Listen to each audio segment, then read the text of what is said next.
Welcome to the very, very, very strongest One Piece podcast.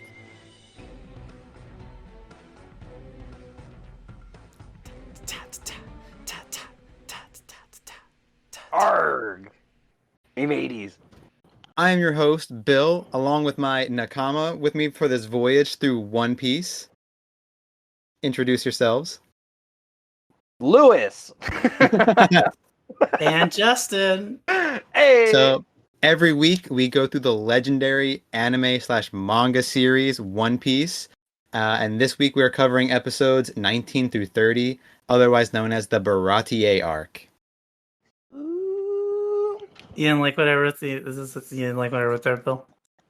You got one piece at a time. One piece at a time. Why, yeah, Justin wanted me to say we take it one piece at a time. Guys, I'm opening the kimono on our production right off the bat. I wrote really in script, and I was thinking one piece at a time. Is Bill gonna do it? No, he skipped right over it. No, Good he for didn't him. do it, yeah. I'm glad. I didn't take the bait. I didn't take the I'm bait. glad You know, he I didn't like take where the you're bait. taking it, Justin. I like where you're taking this.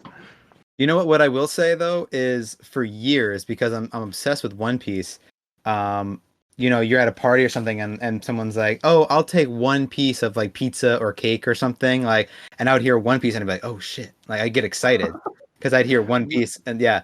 Or you would go One Piece. Wah! I'm like, they're talking about One Piece over there. I'm not even kidding. This is like a real thing. And what it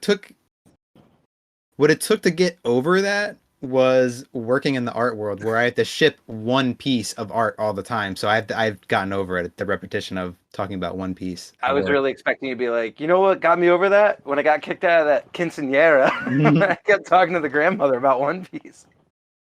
But sometimes I do. If I'm writing an email to someone, sometimes I will write out One Piece just to give a little nod to my favorite work The of one and fiction. only.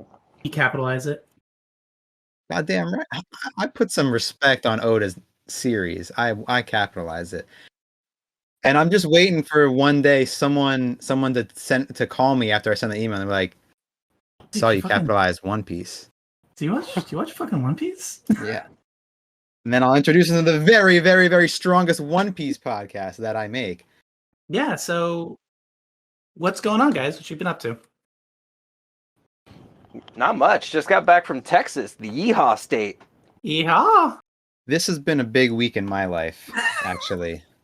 And I'll break it down for you. It starts on Tuesday when I make it back into Mythic rank on Magic Arena in only 8 days. Perfect. I fucking crushed it. It was great. And I was even happier because the deck that I've been playing was insane. And they actually banned a card from it the day after I made it into Mythic. So Saw I that. crossed that finish line right before they banned Time Warp. It was great. I felt really good about it. Back into Mythic. That's 3 months in a row I've made it to Mythic. And sorry, guys. He's like the Floyd Mayweather for other types of listeners of Magic the Gathering Arena. I'm sure there's no crossover. Yeah, I'm actually gonna take a break from grinding the Mythic because I'm like, I get too stressed out about it. I get too I'll literally, if I wake up, if I'm not in Mythic rank and I wake up at like 6 a.m., I start thinking like, I should go down and jam a few games. I can go up at least one whole tier. Yeah, right? I'll try. Yeah, I could just do that. And then 6 hours later, he's called into work. Yeah, like, I can't believe I did that. Oh god, I'm fucked out. The bird This is $300 on digital packs. Yeah, I spend more than that. That's not. I know this. So yeah, I made it to Mythic rank. Got my deck banned just afterwards, but it doesn't matter because I'm solidified in Mythic for the month. Felt good about that.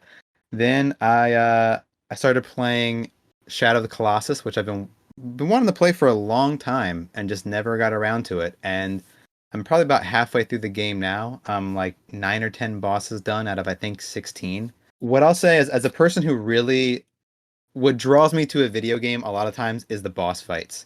And Shadow of Colossus, even though these are not difficult bosses, the presentation is exquisite. It is phenomenal. And Justin, I was texting you about this. That boss fight with the boss is like a bird. Oh my god, phenomenal! It's like the bird, Gohan, It's a bird. Yeah, it has this way of like presenting like the weight and velocity of this thing to you.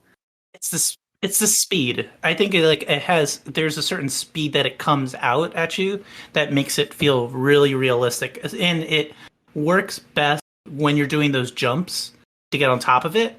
Yeah. Like, I think that's what really sold it for me. I was like, Well, the other thing I think is the gravity of it because you can actually fall from riding on top of the bird, but you'll fall into the lake, and so you yeah, won't die. So it's a way of like you fall and you can actually feel the weight of the fall because you're like in a lot of games, like in Dark Souls, you start falling off something like a lot of times it won't show your character hit the ground. It'll just be like you oh, you'll be died, dead. Yeah. And I like the way that like your character just falls all the way down. Yeah, and it Flash, makes you feel, it's without dying, it makes you feel even fucking worse because you're like, because you had to swim, man, I didn't even which swimming in that fucking game die. is Now one I of have the to worst swim things. And What's funny is that Bill was like talking about like the weight of the mechanics of like the body movement when you're holding on to like the big bird. He's like, yeah, it's like it feels so real, and my brain immediately went to when he first started playing. He found this small fish in a lake and held onto it, and the body was still doing the same ragdoll. yeah, I found the way to like hang on to like some fishes, like little fishes' tails. Like, is this the Colossus? And it's like swinging me around, even though it's smaller than me. Dragging his ass through the water. You're playing the Blue Point remake. Yeah, the PS4 remake, which is Were they it's stunning. to the controls? That- Did you keep the classic controls or did you take the new controls? I don't know. Honestly, I just when it starts giving me all those minions, I'm like, yeah, okay. I want to play the game. I just like Did you? Well, you would know. Do you jump with triangle? no. Okay, then yeah. That's pretty bad. I didn't even know. No, that was the thing about the original game that everybody was like. That was like the make it or break it for the original game. Everybody was like, yeah. Why isn't it? People didn't know if it was purposefully done so that it made you feel different when you jumped and like grabbed onto things. Like that was a big deal because there was no option to change it or anything like that. But that people were like, I started Shadow of the Colossus on a PS3, and I got to like the first Colossus, and I still couldn't get the controls right. I was getting so mad. I was like, "This is a fucking Bill game. He's gonna love it because he can smash his controller." I'm out. Turned it off. Oh gosh, that first Colossus! Like the first time you see that one is stunning. So awesome. Yeah, he's so fucking cool. Yeah, they're all the ones I've fought so far are all cool. I've been very happy with the game. It's living up to the hype. I will say that the horse boss where you have to like hide in the hole. Oh yeah, I had to look up what to do on that one because this is actually a knock against the game actually is in this, especially on this boss, is there are certain times when like you come up with the strategy and you're like, oh, I see there's like these holes, like maybe I have to interact with them in some way and then I can jump on this Colossus's back or whatever. But you can't position like how do I have to do it in a way that the game recognizes that that's what I'm doing. And that's what takes me out of it sometimes. That I think that's what keeps it from being like a 10 out of 10 or like a 9.5 out of 10 game for me so far. I know what a colossal fucking failure! Right? Yeah, one piece at a time. You took it. One piece at a time. Look at that. Justin, how about you? How you been? What you been doing? Wait. I have one more. There's one more life event that I have to cover here. Oh. This is. Oh no, I know. I thought that you were going to lead with this one. I can tell you. Yeah, I thought it was Shadow of the Colossus. No, this is another important life event. Today was my first day back at a real gym since March 2020. I got a gym membership at like a rock climbing gym that has a weight room. Oh, you're going to be part of the rock climbing community? I mean, that's like rock climbing huge adjacent. down here. Okay. He walked in and asked, "Do they have Mythic?" And when they said yes, he was like, I'm trying to get the Mythic rank at the gym. I'm trying to go up a tier. I wake up at 6 a.m. I'm like, I gotta grind the Mythic in the gym. I can at least beat 3 or 4 of these guys up this rock wall. Yeah. They have a cool rock climbing wall that's like just an endless wall. It's like almost like a treadmill wall. I'm not allowed to do it until I get like rock climbing shoes, which I don't know. That's not a priority for me. I didn't start the gym there because it was a rock climbing gym. I started because it was like had all the weightlifting stuff I wanted. Plus, it was like mostly open air inside the gym, which is important to me in this era. Yeah. Yeah, it I'm also gonna get a membership at this gym, so I can just yell at Bill and be like, "This guy doesn't even rock climb. He Like, doesn't why is he even even rock climb. You're eating here? potato chips Mhm. in the corner. Look at this guy. What a loser." Some guy's got weights look dropped at on him his trying to chest because bench the Lewis. same weight again this week. Oh, this guy makes no progress. I'm licking barbecue flavored chips off my fingers. The kid in front of Lewis has got the weight on his like neck because Lewis said he would spot him. And he's like, I can't push it back up, Lou. No one wants Lou to spot for them because he's always got Cheeto dust on his fingers. My doodle dust Doodle fingers. dust fingers. This is worst motivator. You should just give up. That's what I would Come watch do. anime with me. Look, you watch One Piece? Please help me, please. Do you watch One Piece or not? Fucking Luffy would bench that shit no problem. You were not the very, very, very strongest. You might be the very strongest. No, well, honestly, Bill, I thought you were going to talk about the Elden Ring trailer. That was going to be that is also like a the very live big event deal. that was going on. That's also a very Oh, big for deal. sure. Very excited to see the Elden Ring gameplay trailer. I mean, I've been mostly just obsessed with Magic. I mean, honestly, getting into Shadow of Colossus is the first game I've played probably since I started playing Magic Arena, thanks to Justin. Yeah. But yeah, seeing that trailer just got me excited to play more Dark Souls games. I mean, the world looks amazing. The double jump horse that we have. This is, we don't get a lot of games with a double jump horse. So, and you know what? I don't think that this game has one either because I did not see a horse double jump, and I watched that trailer 3 times. Do you want me to pull it up? I can pull it up right now. All right, listeners. You want to see a double jump? We might have to cut later, but Bill's gonna pull this up right now for us. I bet you I can just search double jump horse and it'll just come up right away. But I bet you if you did that, I'd be impressed. Yeah. Bill's been texting at least once a day, just randomly double jump horse, with no context. Look, we don't get a lot of games with a double jump horse, so sorry if I'm excited. Or that we finally got one. Yeah, I saw the horse jump vertical. All right, you want to see a double jump? Are you watching my screen right now? I'm on it. I'm on it. All right, Bill. can you see the full screen? I'm ready to be proven wrong. You're gonna be proven wrong. Okay, as you'll see right now, here's a horse. Okay. And here the horse is in the air. Here the horse is in the air. Is it not in the air? It is already. All right, let's take a look. You don't know. A little bit. Do we confirm that it jumped? So here's the horse on the ground. Horse jumps. Horse jumps again. No, there was something there. It was an air hike. Yeah. If you play Smash Brothers, they show a little thing too when you look double jump. That was a cut. That was a cut. Buddy. Okay, what about right here? That's a cut. That's a double jump.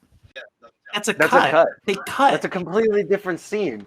Or it's the same jump from a different camera angle. You guys are trying to do the unhinged thing to me now, so we're gonna end this conversation. We're just trying to help you, but it's clearly a double jump. Very upset. It's clearly, and it's not. At the very least, Bill, you can at least compromise and say it is not clearly a double jump. No, it's very clearly. It is without question a double jump horse.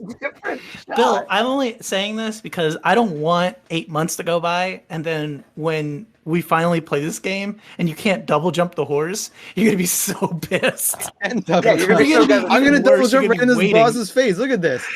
Boom! Double jumps, baby. Or even worse, you're gonna be thinking, no, the double jump is gonna come later. I have to unblock it, and you'll never unlock it. Yeah. Or there's gonna be an hour of trying. DLC later, and it's like paid DLC. This is where they get you. I'm gonna be on the podcast. This is where they get you, guys. This is where they get you. They show you the double jump in the trailer. Clearly. It's very clear. Any idiot can see it. I don't know. They probably took it out. They probably took it out, guys. I'm gonna be honest. It's with. I mean, I don't know. I don't know what you guys are not seeing. They literally 1, 2. I see. I'm seeing a cut. I see what you're saying. But I see 2 distinct different scenes, like camera yeah. angles. Sure, I it would goes say. to a different angle after the second jump takes place. Yes, Phil, but you can let see me in ask you a one question. scene how you can see the like. Look, if I do a, there's just like a slow mo. Can I ask you a question? When you watch a movie and Dwayne the Rock Johnson, First of all, like Dwayne the Rock, dodges a anything that he bullet, does, do he you think did. He dodges did a real that. He bullet? did He that. did that. Remember when he flexed and his Okay, cast broke? But That was awesome. Whatever he did that. That's all I'm gonna say. what was that? Was that the Tooth Fairy movie? No, that was Fast 7 when he's like, Daddy's got to go to work, and he goes like this, and then the cast breaks. And you're like, oh, man, that was so cool, Rock. Okay, we're gonna take this I bet you at The Rock can go 1/4 speed. I'm gonna take it at 1/4 speed. We're gonna watch it frame by frame. Lightning. Got a big old lightning, and we have a jump. And then there's another jump. Whoa! Oh, I yeah. saw the effects. shit. I thought, okay, Yeah. all right. So you guys are fucking with me. You know what? I'm gonna say this. You were I stand wrong. corrected. Yeah, you were I'll stay wrong. corrected. No. Look, You know what? I'm gonna double down. I don't think it's real. I think the blast blasted the horse away, and Look, then he... this is why You you're think- lucky to all right, listeners. This is why you're lucky to have me as a host because I'm gonna notice everything. These guys can't even notice a double jump horse when I show them the scene 12 times. 12 times would they know a watch it double and they're jump like, horse I if don't you see a saw double it. jump horse. So when I- later in the series when I'm like, yeah, Shanks did this, you guys be like, Shanks didn't do it, and then I have to go First back of and all, show them the don't pen. be talking to me about Shanks like I don't know Shanks. You don't all right? know Shanks. You Yeah. ain't Maybe me and you don't know Shanks Shanks. like this. Gosh, like I tell you what I was watching this arc late at night, and I tell you maybe 6 or 7 times I thought Shanks is that Shanks? Is Shanks showing up? Oh, another thing that we need to share with the listeners is Justin texted me I think 2 days ago asking, he's like, hey, would there be spoilers if I bought this One Piece Treasure Pirate Cruise? Warriors 3. Yeah, One Piece Pirate Warriors 3. It's literally all right. Let's break this one down for a second. Because it's Pirate Warriors 3. It's not even the first one in the series. And we're literally at episode 19 at the time of him sending me this text message. So we're 2% of the way through the series, and Justin's like, is there gonna be spoilers? I'm like, the box art probably has more spoilers than I could even count on it. Look, it was $8, Bill, Justin's and I like, thought I'm it could help the podcast. I could give a review of the game. Well, Justin's like, yeah, I'm gonna get this game for $8. It's gonna be a steal. I'm gonna ruin my whole podcast. I'm gonna ruin my whole One Piece experience. I'm gonna ruin everything. But I got a sick deal on this game. It was $8. It's worth look at it. that. Monkey D. Luffy's on It's the like cover. You know what it $12 was? off the normal price. You know what it was? It wasn't Monkey D. Luffy. It was Shanks that I saw on the cover that I was like, oh, fucking Shanks is in this game. Can I play as Shanks? And I didn't look any further into it. But the idea of playing as Shanks, I would have almost played. Look, I fully empathize with the idea of seeing Shanks do anything. Am I gonna pay $8 for it? Yeah, I'll pay way more than $8. But I buy digital magic. the original point still stands. So that actually brings us to our first segment of the show, of our new segments We got new segments that I wanted to introduce. That's right. Welcome to the very, very strongest new segment, baby. Very, very, very, very, very, very, very, very, very. Whoa, that's for the sequel. Yeah, that's the Whoa. sequel. Take it easy. That's the bonus content. The OnlyFans subscribers get that content. Anyway, go on.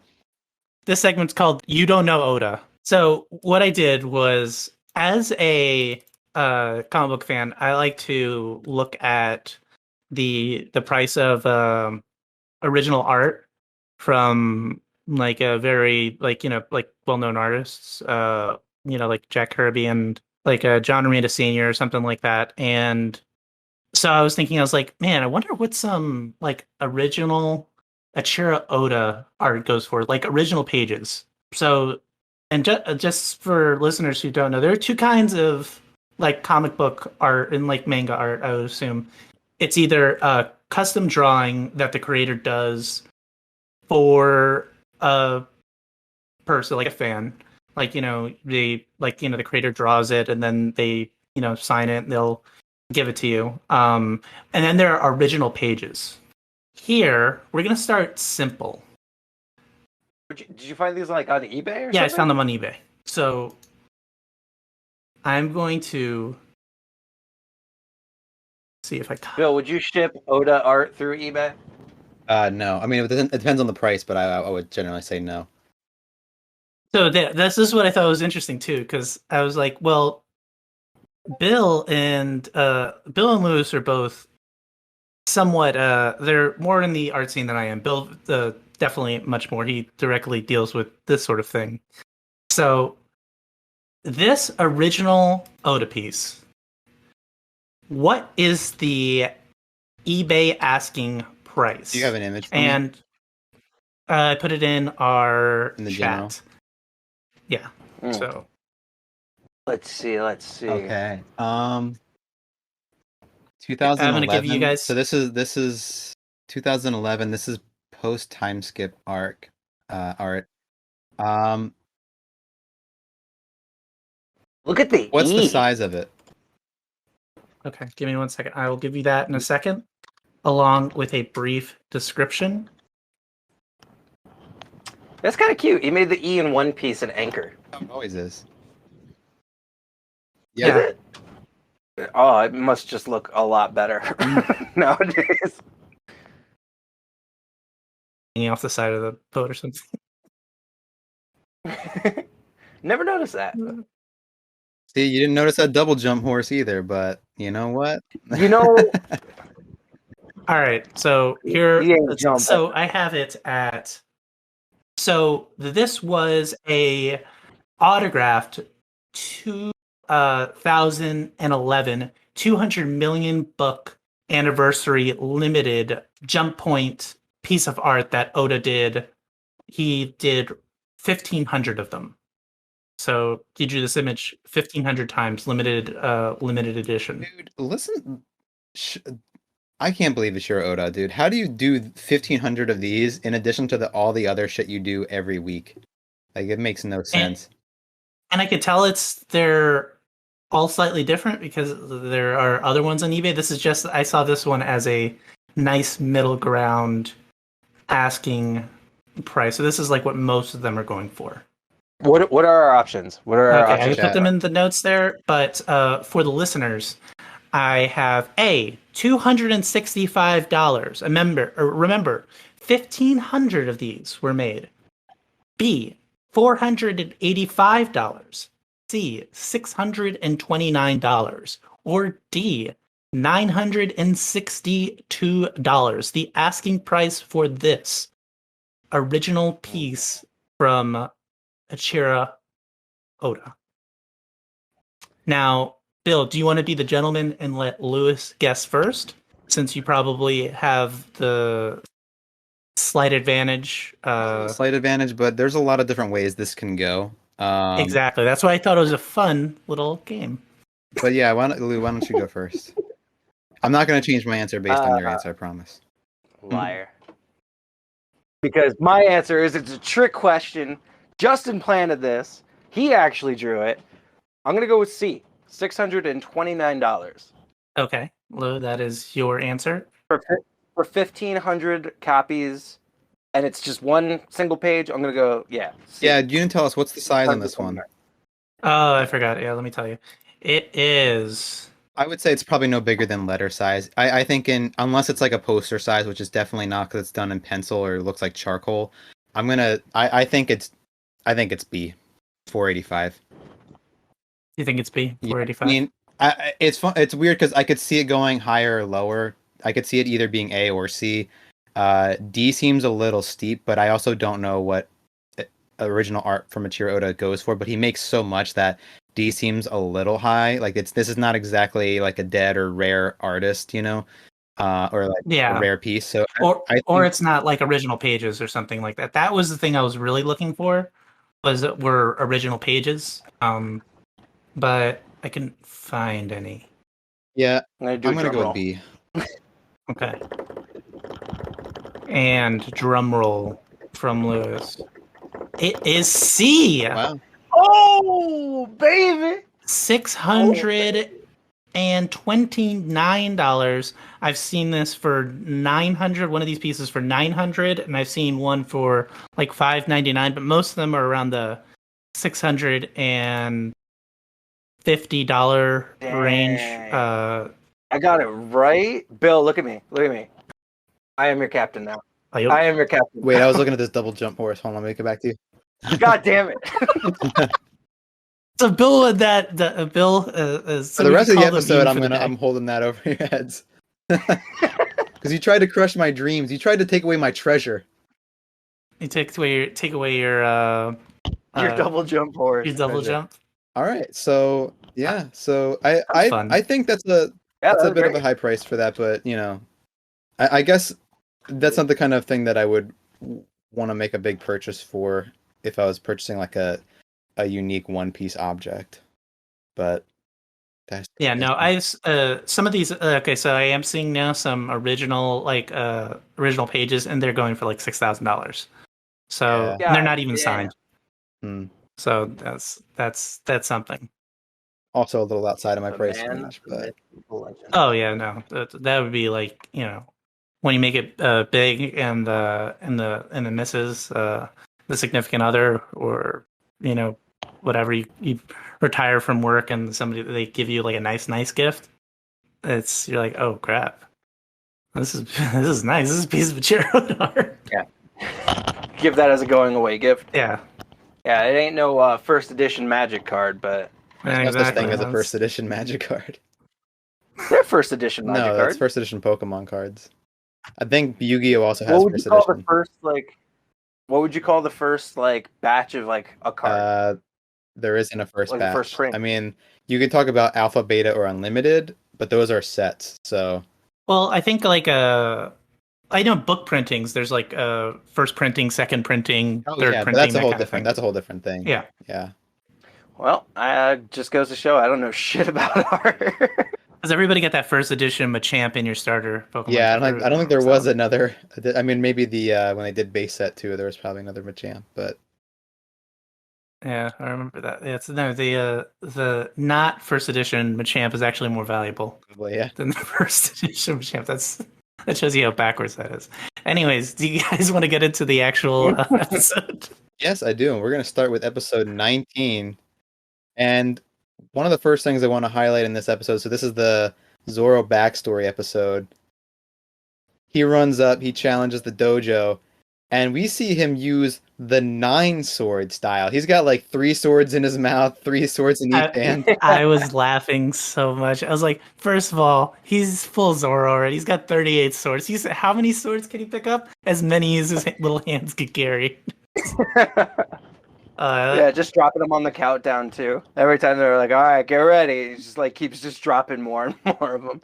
Oh yeah, this was great. As a first time viewer, this was a treat. This was a singular treat. I actually realized that I've seen past this before. Yeah. But I forgot completely about this. So this was all brand new to me, and I completely loved this story. So did you have any standout moments as coming with it with new eyes? And Lou, I guess I have the same question for you because you're sort of having the same experience. I know that you don't remember a lot of this stuff from your first watch, which was years ago. And this is, it's hard to remember things from one episode that you watched years ago for a series that you didn't, continue with at the time. So I guess I have that question for both of you. What are the kind of the standout moments from this backstory? I really liked Kuina. Is it Kuina as a character? Yeah, that's how much I liked her. I forgot her name, or I mispronounced her name. But Kuina, I really, really enjoyed her as a character. I thought I wasn't sure how we were supposed to feel about the sensei of the gym, because first it seems like he's kind of endearing that he's gonna, let Zoro join his dojo. He kind of admires his spunk, but then you see this kind of turn where he is like, well, because you're a girl, you could never inherit this gym. So I was like, well, no, you're kind of being a tool right now, and I liked you before. So what's your deal? Are you pushing her, or whatever? And then all of a sudden she's dead off screen, and I'm like, is she fake her death, or I'm like, Well, first of all, we ain't seen the last of her. I was like, she coming back. That's what, at least that's my personal takeaway from this piece. But I love this. Like, as we talked about before, like, for this being 1,000+ episode show, he could put a 1 episode story from beginning. You pretty much get the whole story beginning to end about this character, and it has like a ribbon on top of it, and it's entirely its own thing. And I really, really thought it was strong. That is definitely one of the things I really appreciate about Oda as a writer, and it also just shows how much he loves writing and how many stories are alive in his head, that he can be writing this endless story with all these stories in it, and then even in the current arc, Wano. One of my favorite, just like one-off episodes. One of my favorite episodes of I haven't watched the actual episode yet, but I've read the chapter when it came out. One of my favorite chapters of the arc so far is just like a one-off story, like that fits within the overall narrative the same way this does, but it's just like beginning to end, just a perfect, like you said, like with a bow on it, like just this perfect little story. Yeah. I agree with Justin too with like the sensei and her father being like, a woman can never be like a master swordsman, and being like kind of thrown off by that. Yeah, and sure. Then, later on he does mention, he's like, I have to thank you. You were the one that pushed her to break the walls of, essentially being like a female swordsman, which, not that she wasn't able to do it, and I think that the sensei and her father knew that, but it was just more of like this barrier where I'm sure in life it's going to occur, or it's this thing that she has to get like just pushed through, which I thought was really interesting. But the thing that like really got me was her dying in like off screen on just like a basic accident. I think that spoke way more volumes than if we saw like some epic thing, like pirates raided the town and she tried to like stand up for it or whatever. Like, I think it hit on this other like level where she died from something so small after such a large promise, and Zoro never got to prove that he could beat her or like be stronger than her. And when it like cuts to like his training sessions, you can tell he's just like angry and sad because, one, he like lost a new friend. Two, there's like this whole part of him that I'm sure he doesn't fully understand, like why he's so upset about it. And I don't know, like during that whole training session, like there's that part where it's kind of like the ghost of her, or like his vision of her watching him from behind, and he turns around and like she's not there. I fucking cried like a baby, like immediately. That hit so hard on a different level. I had the same feeling about her dying. Part of me, the first time I saw it was in Justin's camp, where I couldn't believe they off-screened it, and then like you start to suspect like, well, the dad was kind of like the sensei was kind of like doubting her dad, and did he like assassinate her? And it's funny because I always remember that was one of my original takes of like, is there something kind of fishy going on here? Yeah, it was off screened, and then I was like, and then she's like, kind of like, I think it's strange to do the ghost with the off screen death, because both those things stack up to she's not really dead. But which leads me to a theory later on. Yeah, all of my subsequent viewings, I don't feel that way. And I feel more like it's more powerful, and maybe this is because of some life experiences I've had since my first watch through. I actually had a friend pass away in kind of a similar, banal circumstance that led to her death. And just like it captures the feeling of just a mundane task being the thing that ends someone's life. Is just this baffling. You start looking for reasons. You're like, oh well, what could, like, maybe there was this involved, or like, no, this is fishy. And for like, the kind of grief that you have around that situation is very different from I imagine the kind of grief where someone dies of an illness or, through some other kind of more explosive accident, like maybe a car accident or something, like something where it's a mundane thing that leads to someone's death or like a daily task that, is generally seen as safe and inconsequential. Uh, Something like That she's walking up really and down. good at too, which was my other thing. I was like, this is something that Well, no, she died. She she just fell down some stairs or something, right? Like she didn't, Yeah. while she was Died going retrieving down the the stairs. sword. Um, But I was like, what I was thinking, I was like, hold it, like, being able to carry the sword and like being able to do all those like awesome moves or what, like, like the hand-eye coordination, like, her footwork had to have been unparalleled for her to like, to Yeah, like, but, I mean, but she trips down the that's what kind stairs. of like That's what sells kind it, of like though. got me I see. For me, that's what like kind of made it even worse. better. Yeah. No, it made it better. Yeah. It's just like the idea, like, because the sensei even says it. He's like, you really don't know how things are gonna end. Like well, you don't realize how it's fragile people are, you know? yeah, Yeah. yeah. I mean, like, just because I know how to balance my checkbook doesn't mean I know exactly what to give as a tip, immediately. Like, shit happens, That's probably a terrible analogy, but she could be like a master swordsman, but or an aspiring one. But I mean, like, I think that's what adds to it. It just leaves this like level where you can't point the finger and be like, that's the guy who killed her, or that's the thing that like I'm angry at now. It's just like leaves this big open hole in Zoro's heart where he's like trying to fill it now. Yeah, no, and he has that. I mean, there was that conversation that Zoro had when he confronted her, where she said that you're lucky to be a man, and I'm never gonna be the I'm never gonna take over my father's gym because I'm a woman, and I've even this was pretty funny. She like I even start to grow in breasts, and then Zoro's like, I noticed. Yeah. But and then Zoro's like, no, don't say that now because when I beat you later, you're gonna use that as an excuse, and I don't want there to be an He excuse gets pissed. for He's when like, I "How beat can you you." say that to me after you've defeated me Yeah, so many times? Like you're beating you is my goal.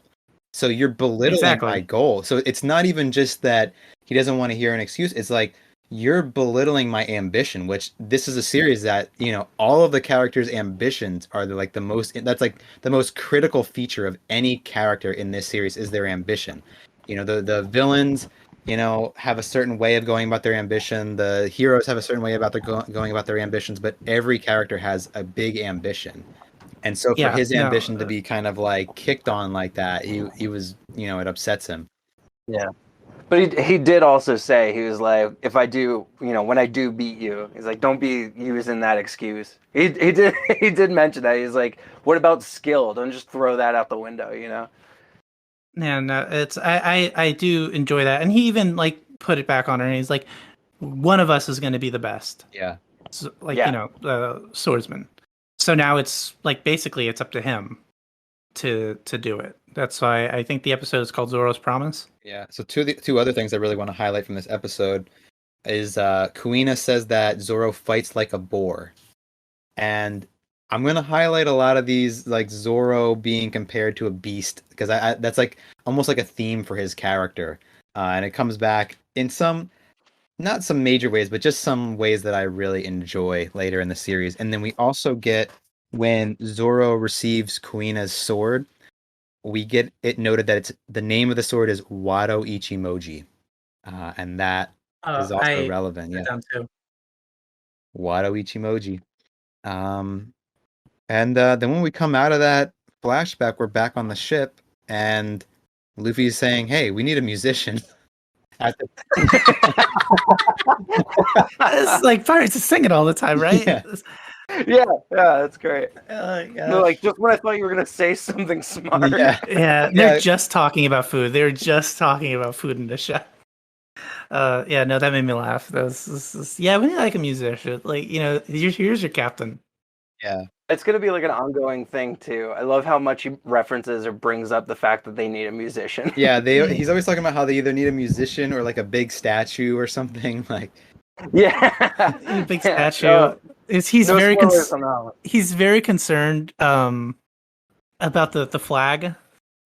he has a certain The idea the of like pirate how the flag. aesthetic of pirates need to be, and he's like, yeah, we need to be singing songs. We need to have a big old statue.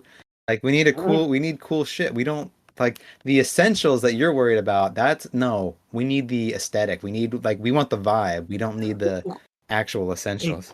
Exactly. We need the flag. This is how we would do it if we were actually all pirates.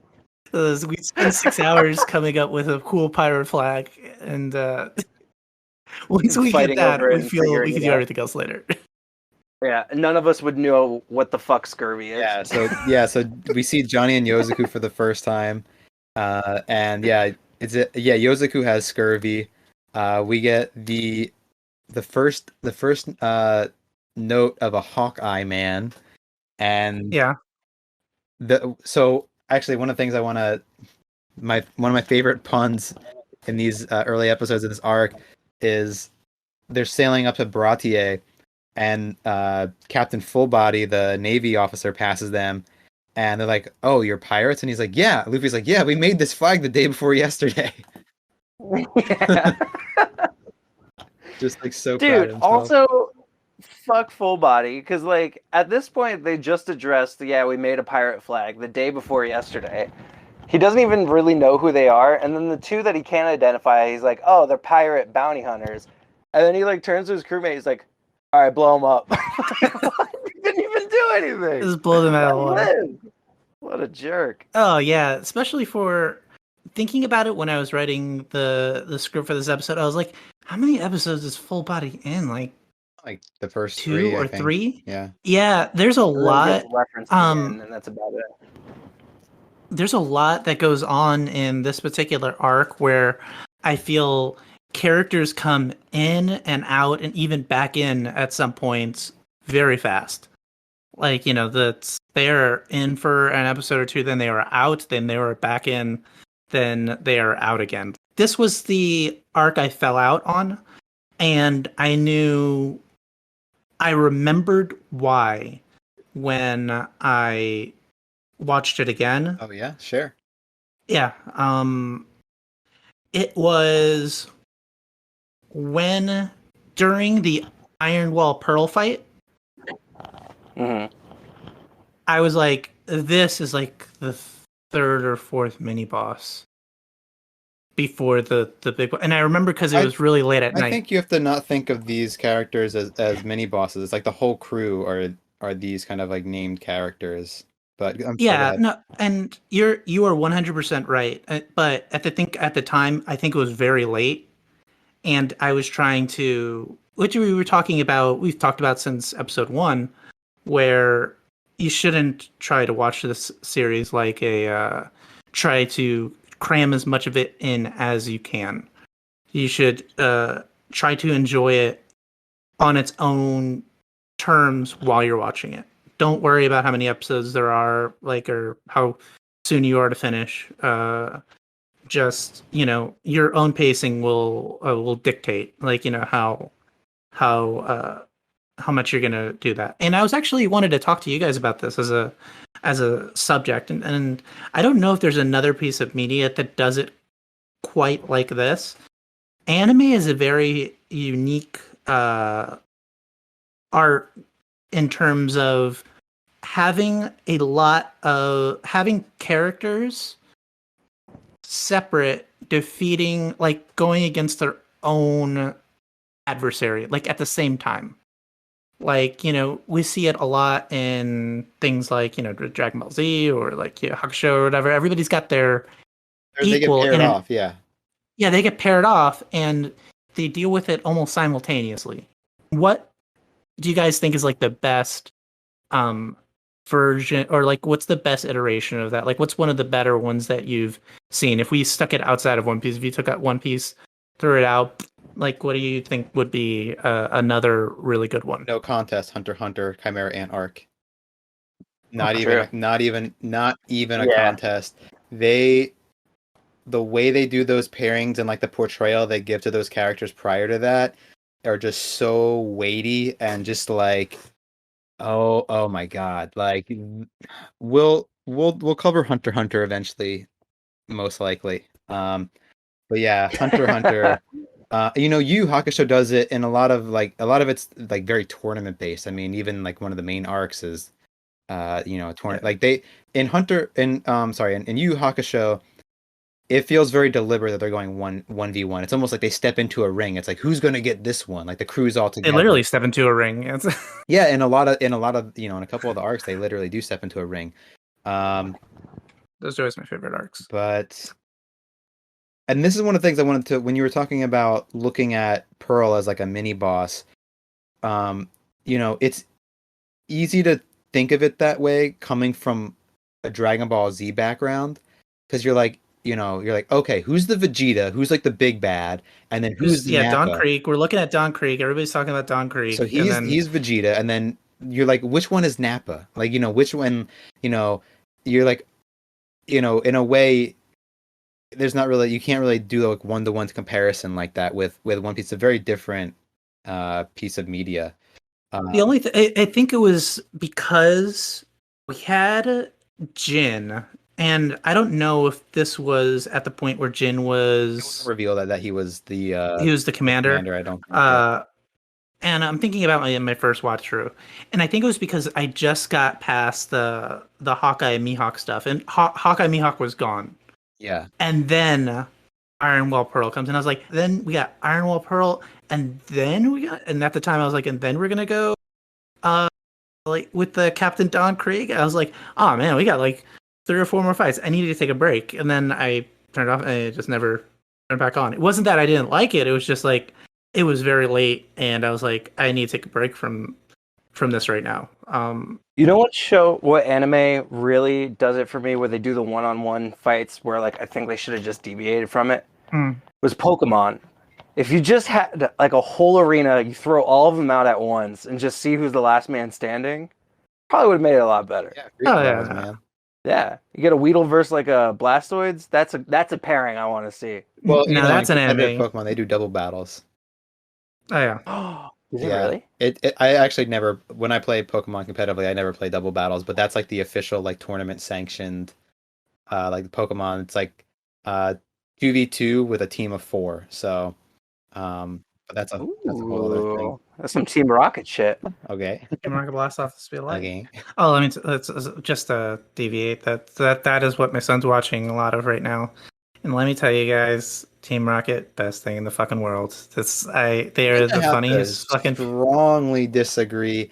One of the things that really like even so fucking funny. Here comes Bill. He's blasting off. I'm gonna blast off on Team Rocket because these, even as a kid, like as a kid, you don't realize the plot holes in a lot of things. You're like, yeah, I want to just see Pikachu do Thundershock, and then I'm good to go. Yeah. But even as a kid, after like 20 episodes of Pokemon, and I still like Pokemon a lot as a franchise. I would say that I love Pokemon as a franchise, even though I'm been pretty disappointed with the last set of games, and don't have pretty high hopes for the next set of games. But that said, like I said, even as a kid, I was like, they can't do the Team Rocket thing, stealing Pikachu every episode. This is just nonsense. It's like literally it's like filler content in every episode. They mention it. They say, "Hey, we got to fill a half hour at some point." Yeah. I still don't understand why they needed to steal Pikachu. They had a fucking talking cat. They're strong. Like they could have made their money. But no, it's not even about that. It's about every time. It's about what crazy scheme they're getting into. Like going through these, like binging through these episodes with Jacob. It's like one where they're opening up a salon and they're gonna steal all the people's Pokemon from the salon.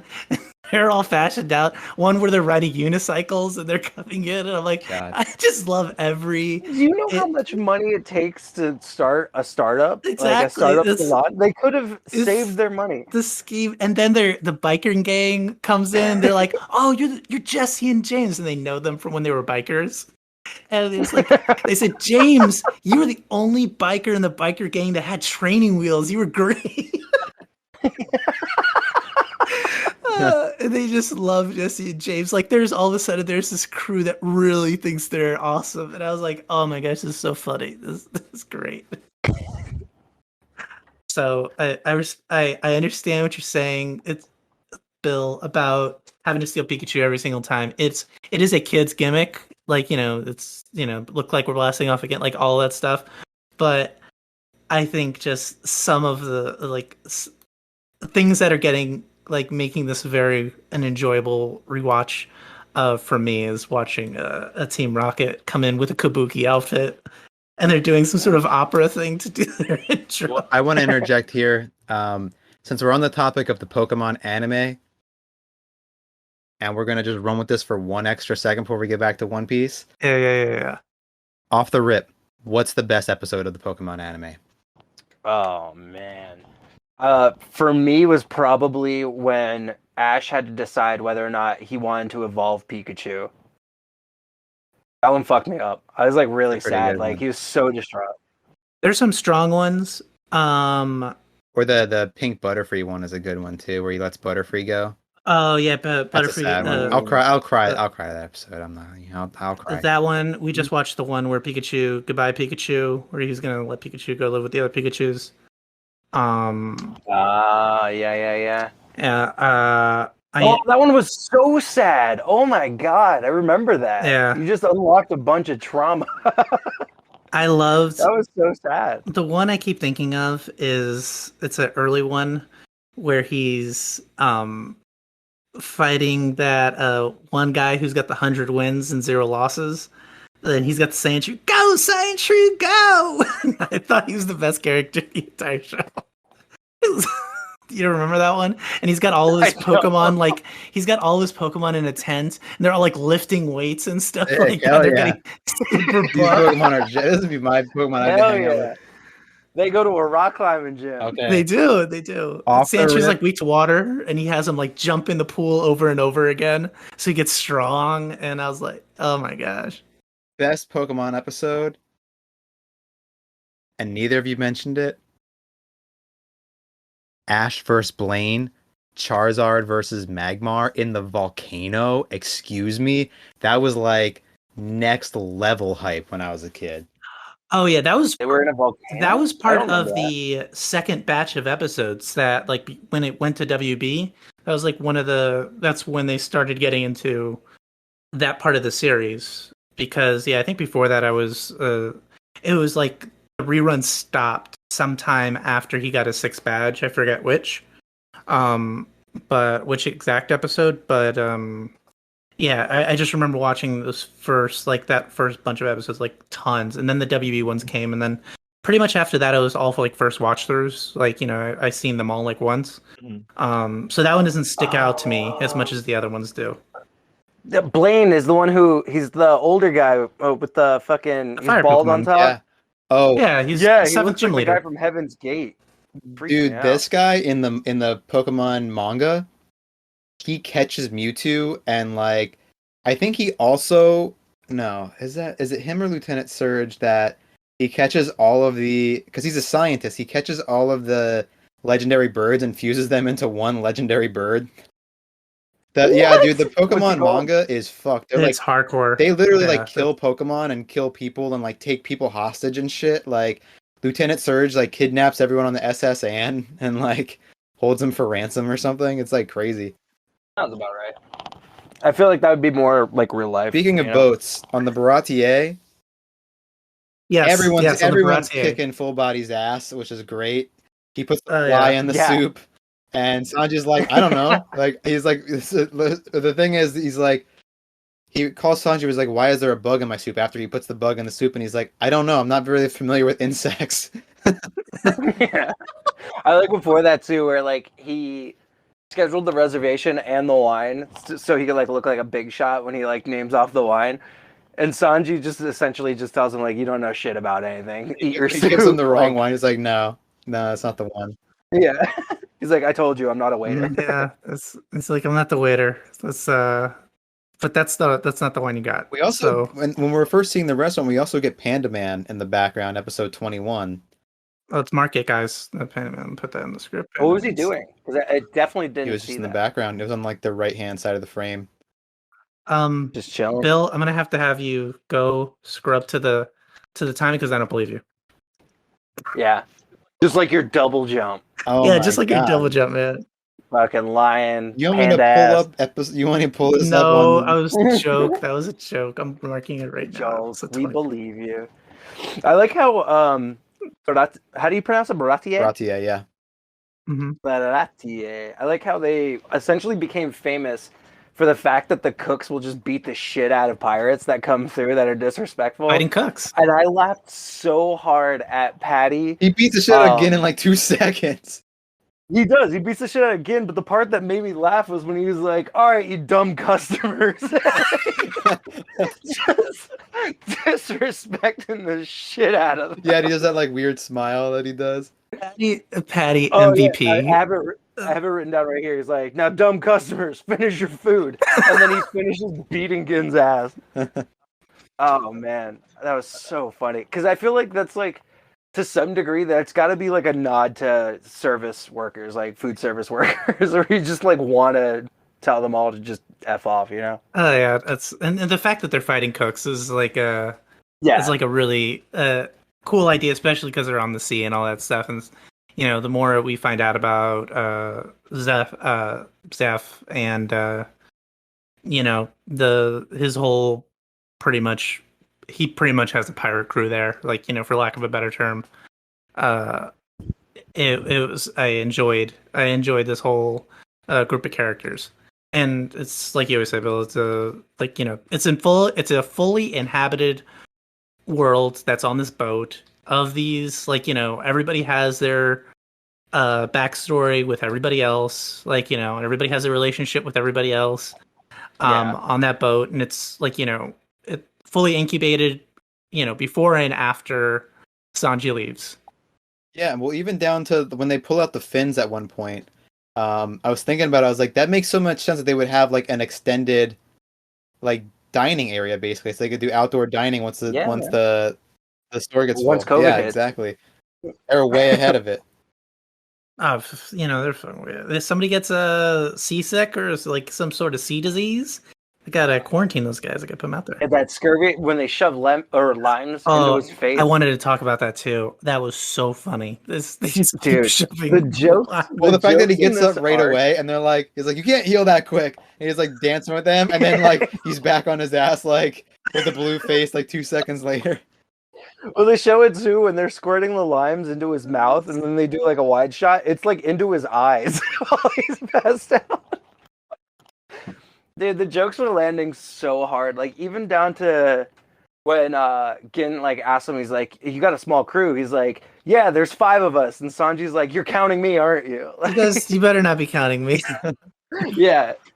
Or when Luffy throws the booger in Sanji's Zoro's drink. And Zoro just Oh, shoves yeah, it. that Zoro was- makes him chug it. That was funny. That was, oh my gosh, that got me too.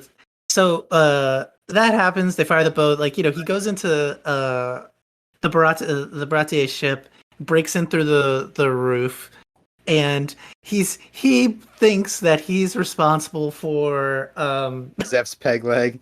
Zeg's peg leg. He goes, "Oh my god, your leg!" Well, also the gag of Luffy being a service worker, and he's like trying to do the dishes. I could watch literally a whole arc of Luffy just trying to do chores. Like he's I like could watch a whole show. Yeah, he's like just he's stealing the food, and he's like wrecking all the dishes. He's like just sitting there like ruining not doing everything. anything, and they're all like working. They're like, go wash those dishes. Like he's clearly not Eventually, he's just, benefiting like the organization. eventually he's just like so bad at the chores. They're just like, "Get out of the kitchen! Just get out! Write the names down. Write the orders. You can do that, right? Yeah." They basically promoted him. See, that's falling up, guys. Yeah. Like everybody should That's watch that falling as a up. career move. He falls up. If you the do a waiter. really bad job at your job, you don't want to have to do it anymore. You just get moved to a different one, you know? Exactly. Until you find the thing you like. Guess what? Being a waiter is better than being a busboy. Like, you know, That's true. in the tier of service industry. Well, One of the things I What was the hell? thinking watching this for probably like my seventh time, is up until the point where Mihawk comes, this arc seems kind of predictable. Like you feel like you know where it's going for a while. Yeah. Like you're like, okay, Yeah. so we established that Sanji's going to feed anybody who comes through. We get Gin comes through, he feeds Gin, and we know that the big bad is coming through, and he's gonna probably feed the big bad, and then they're gonna have to fight the big bad. Like, it's fine, and you're like, yeah, this is, I like what's going on here, but you think you know everything that's gonna go on, and then out of nowhere, you just get like a force of nature. Mihawk is just slicing galleons in half and shit, and it's just like it's suddenly the whole arc feels like it has a different pace to it, which is when you say he comes in like a hurricane or like like this humongous force, this force of nature. Like I agree because he comes in and out the same way. Like he is like in there. He is like he is completely interrupts everything that is going on. Like not in a bad way, but like all of a sudden for Don Krieg. Yeah, for Don Krieg, he what's cool too is everything. It's like the storytelling aspect of this too is like, we started this on episode 19 where you get introduced to Zoro's backstory. Mm-hmm. And then immediately get introduced to like Sanji and like his life, and like you're getting like little glimpses and tastes of like certain things and like who he is and all this stuff, and like Bill was saying too, you get introduced to this big bad, and then next thing you know, like Mihawk shows up, and you're like, oh fuck, I totally forgot. Like this was like what we got introduced to is like this guy's just like bad news, like serious swordsman. And you're introduced to the idea of like Zoro mentioning like I'm looking for a man, and now we see him. Also, this is episode 22, I think, that Mihawk shows up, and when you think about the runtime of a normal anime, if a character's like, oh, there's this guy I want to fight, and then in episode 22 he shows up, keeping out of like the fact that that there's so many hundreds of episodes after this, watching this, I imagine if you were watching this for the first time with no context of how long the series is, you're like, oh, Zoro's gonna just beat Hawkeye Mihawk here. Like this is we're 22 episodes in, so story's probably gonna wrap up in the next 10 episodes, and but it's like this is such a grand story that it's like, no, this is like the introduction to like who Zoro needs to beat in order to like this is what does it mean to be the greatest swordsman, because you hear him say that in the in his introduction in like episode 2 or 3, but this is when we get like what does that mean, and what's the scale? And he even says it, this is how far I am.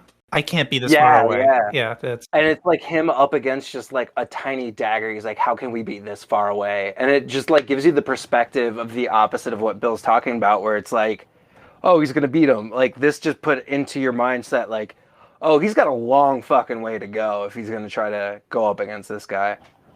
And Zoro had some of the best quotes, like this whole thing. Zoro and Mihawk both in that fight. So actually, let's actually like, I don't like to do like the full recap, but like I want to kind of spend a little time with this, because the first thing I want to know is Mihawk's ship is so fucking sick. Like the fact that we get all this portrayal for the Grand Line, and it's like, oh, I went there with 50 galleons and I only came back with one. My whole crew got torn apart, and I'm in this big ship with all the like I'm running with 5,000 dudes, like, and then we just literally get like Mihawk is just out here with his like 2 little candles that he got at Yankee Candle, and like just like a it's literally like his mom gets them for him every year. Dude, like literally, like I love that the flame like glows green though, which is like I feel like has something to do with Zoro's, Moss head, but that's a weird but potential relationship. But like the fact that like he comes in on like a ship that's like no bigger than a yoga mat, it's like this is like a tiny ship. He's like literally just sitting on it, just cruising through the most dangerous ocean, just fucking up anyone's day who he feels like. With this giant sword, tiny boat, giant sword. The portrayal is legendary, dude. Priorities, man. Priorities. Yeah, I absolutely love the quote that he gives to him too, because like Zoro's having that moment where he's like, "Are we really that far away, like from each other?"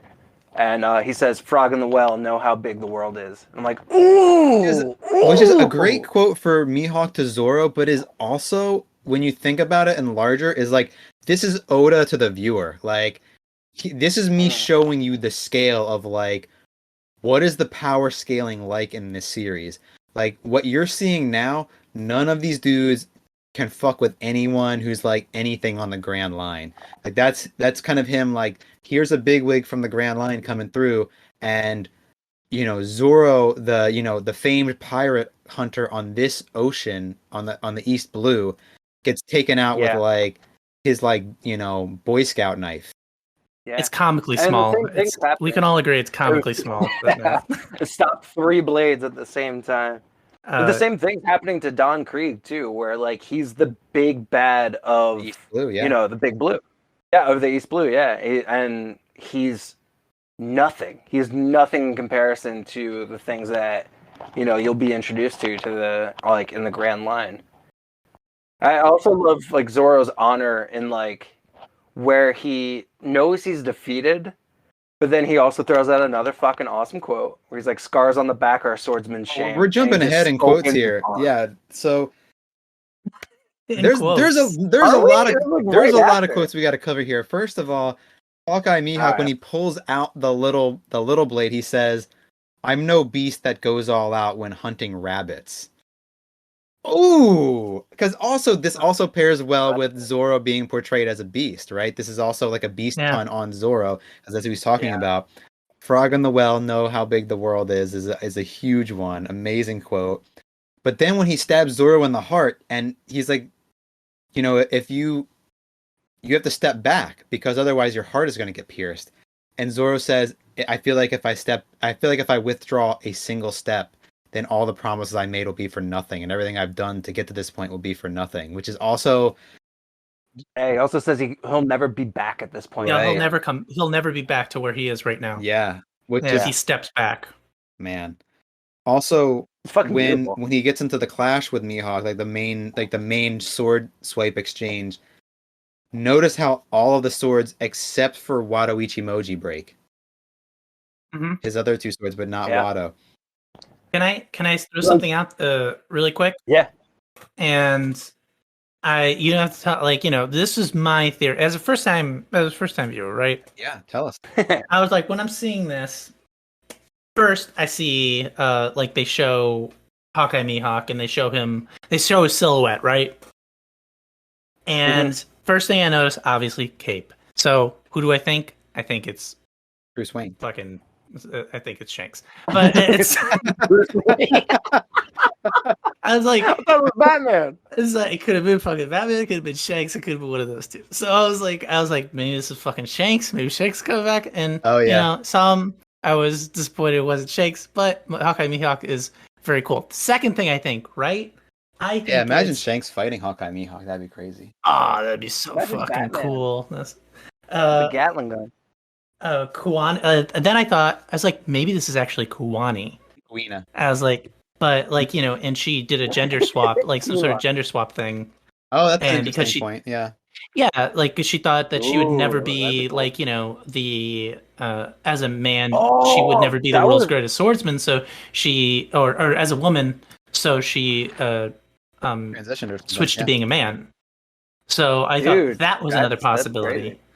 If that's the case, then Hawkeye Mihawk is a very good actor because he does not seem to know Zoro at all. So yeah, that I have a very large feeling that that's not the case. But what it could be the push that Zoro needs to be better. Yeah, he was always ahead of him. Yeah, no, that's what I was thinking. I haven't seen as much as Bill has, but that would be a fucking amazing twist to happen somewhere down the road. Great concept. And Bill's silent. Dead silence. He's looking at double jumped horses right now. He's confirming double jump horse. Just right. Yeah, he's just watching the Elden Rings trailer right now.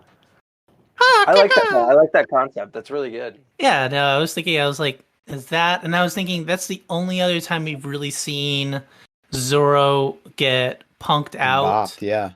fully bopped. Yeah, yeah. So I thought that was Oh, pretty interesting. yeah. Zoro getting bopped. Oh, what's he say to Luffy? Is Says, that like? "Did I worry you? You Yeah, need the strongest swordsman, right? I'll never be defeated again until I beat him. Is that all right with you, Pirate King?" Which is the first time that we have a member of the crew acknowledge him Luffy as the as the Pirate King. future Pirate King. And this is an ongoing theme with the crew members, is that there's the moment when they join the crew, but then you get this other moment where they like join further in a way where they acknowledge like Where they no. join Luffy. Yeah, Like where they're like, they are. no, yeah, they're like, no, Luffy will be the Pirate King, and I acknowledge it, and I'm not gonna let anyone say anything other than that. You know, like this is the man who will be the Pirate King, and And it's those are also always my favorite moments in the series, and I've seen this moment not only so many times from watching it when I'm watching the series, but I'll go back and just watch this on YouTube all the time, and I've probably seen this moment definitely more than 20 times, probably more than 30 times. And still, every time I watch it, I can't help but tear up. It just always gets me like that. Zoro is like, he's acknowledging like that his loss doesn't just affect him, it also affects Luffy. And that's a priority to him, and that Luffy's dream is also important to him is such a character moment.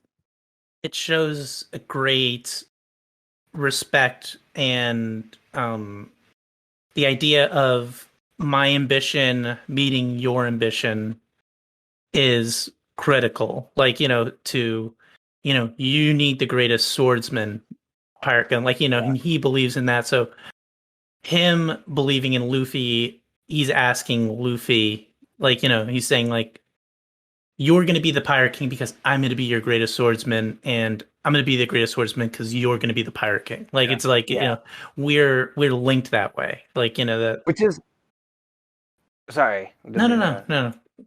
Yeah, like but like which is like really really cool to see considering like at this point they don't really know each other that well, but Luffy stuck his neck out to save him and all this stuff, but like they haven't really gone through that much, and for Zoro to be like disappointed in himself on multiple levels, but like for himself not being the best swordsman, for Quinoa being Lena. sorry, Quina, not doing it for her, and like, letting down Luffy. I don't know. There's something to that where it's just like you're talking about a guy who's been wandering at this point, and just like he doesn't even consider himself a pirate bounty hunter. It's just like a name somebody gave him. Like he doesn't really know where he stands other than he wants to be the best swordsman, and then joins Luffy. And like at this point, I just feel like there's something to it that just solidifies their friendship and a different level of like how much Zoro cares and is actually happy with that, because like he hasn't said anything prior to this like about being a part of this tiny pirate ship and pirate crew. I don't know. I think there's something to Forward that with his that emotions just, generally. So when we see these kind of yeah. moments from him where he steps up or like, speaks out in a way, like it adds to the weight of it. And I also want to highlight Luffy in this fight because when Luffy sees Zoro versus Mihawk, Johnny and Yozuku want to jump in right away because they think Zoro's in trouble, and Luffy restrains them. He's Yeah. like, "No, let's see how it plays out," because he knows it's important to Zoro, and so he doesn't want them to interfere. And then once Zoro gets cut, Luffy goes right in, no hesitation. He goes like right for him. He ends up getting stuck with his head in the side of the ship. Yeah, But the waving his ass in the air. as throwing his ass right in his face. But there's like that also shows His Luffy's allegiance to Zoro. Here's his love. his care for Zoro. He's ride or die. Nakama. That's his boy. I give mad respects to Hawkeye, because like I feel like Oda could have written this character to be like this fucking I'm the best, and he's just smug, and he comes off as that like in the beginning, but then you realize like he's cut down so many people so like just he cut down a fucking giant ship just coming into there, and his mindset is like, here's like Zoro, looking at Zoro, he's like, here's another guy who just thinks he's a swordsman, and you see during the fight, he's like, I've got a level of respect for you, where he like, if you are thinking you're gonna be defeated, and he pulls out like the giant black sword, and he's like, I'm gonna do you right by it. And I don't know, there's something to that where I'm just like, that's fucking awesome. Like this mutual respect between swordsmen. Yeah. But also the fact that Hawkeye basically wants a rival. He's like, I want you to rival me, which I wonder if we'll find out if he's had a rival before. See, I feel like that's where there's some symbolism with the candles having the green flame to them, where it's like keeping the flame alive. Like I think of like One Punch Man, where he's the strongest guy, he can do it in one punch, and like he's bored. Yeah. At some point, like he realizes like, I'm the strongest and whatever, like I don't have a rival. He's looking for that. I don't know, I feel like there's some symbolism there where it's like keeping the flame alive. Mihawk in general, without saying anything spoilery, is still to this day an interesting kind of enigma of a character, that we know some of the things he's willing to do and some of the things he's willing to not do, and we know some of his past, and we know a fair bit about him, but he also remains pretty mysterious and elusive. So when we get things about Mihawk, it's always like, oh wow, like we get a Mihawk, like a detail on Mihawk, like trying to piece together the puzzle of who this person is and what their goals are, and in their own, like we don't really know what his ambition is because he's already the strongest swordsman. So yeah, he's literally floating around in a raft. And he even said too, like, I did it because I'm killing time. Yeah, like he's looking for the smoke. Yeah, I think that's why I think like keeping the flame alive. I'm gonna hammer that in because I feel like at some point in time it's gonna come back. I can't wait to be like, see, I told you. Oh man, now he's gonna swallow that candle and he's gonna turn into Monty. Man. He's like, I've swallowed the souls of every swordsman. That's what? Every swordsman. Well, I think this is a great time to transition into Sanji, because at this point, after Zoro has his fight, and we finally get to dive into Sanji's character a little bit more, and his relationship with Zeph and the restaurant and the crew that's there too. And also the power to Sanji too. Like, he's like confident and stuff, but you don't know that he could really like handle his own. And like they slowly get into that with like his legs, man. Actually, the way they power scale Sanji, which I made a note of here, is when you see Patty and Carne ride out in the mackerel head with the little cannons on it, and they ride towards Krieg, and Krieg just picks them up and throws them, and the whole time they're like, Krieg is the strongest man, he can do all this crazy shit, and you see him lift up this whole like submarine with one hand, and you're like, oh shit, like, and you're getting like, big power scaling moment for Don Krieg, and then he throws it, and Sanji just kicks it out of the air, and so they're like, instantly you're like, oh, power scaling wise, like, Sanji, same strength, maybe not same battle experience or battle ability, but like same comparative strength level on some level in terms of like Don Krieg's ability to throw something and Sanji's ability to kick it, which also, since Sanji is like a protege of Zeph, that also makes sense that he's good at kicking, but we also get the note that the reason that he does kicks is because he doesn't want to hurt his hands in battle because he's a cook. Yeah, which is like such a beautiful little detail. And it's also cool too that like he's the sous chef, and they're like, oh, because he's been here the longest, but yet he's younger than most of them, and you don't really know how long him and Zeph have known each other. He's been there the longest. And it just adds to the fact that like they're talking about Zeph, and he's like, oh, that's Red Boot Zeph. Like he could, like, the rumor was he could even like stomp his foot through steel, and then you like see Sanji fucking stop a whole submarine with his foot, and you're like, and you're like, oh, this boy knows. He's got the Zeph foot. Real quick, is Sanji? So there's a couple of things I want to ask. Is Sanji wearing platforms? A. No. I don't No, think so. he's wearing some sort of heel. Because like when he's walking gotta have out, a I heel. definitely see that he's wearing some sort of heel, like a large, like bottom piece. So I was just wondering if there's like platforms involved, which I could Yeah, respect. he's a fan No. of the Beatles, so he So definitely who's not a has some fan of the platform. Beatles, Lou? No, who's a fan of the Beatles? Like everyone in the world. but Sanji listens to the Beatles. I also noticed that when we're going into the backstory and when we see Sanji like presently and as a child when he's like in those rags and as an adult you see him dressed like incredibly well and everything like that, it's you see it all like to me I see it all as a like he's never going to go back there. He's never going to go back to he's never going to go back to where that point was in his life.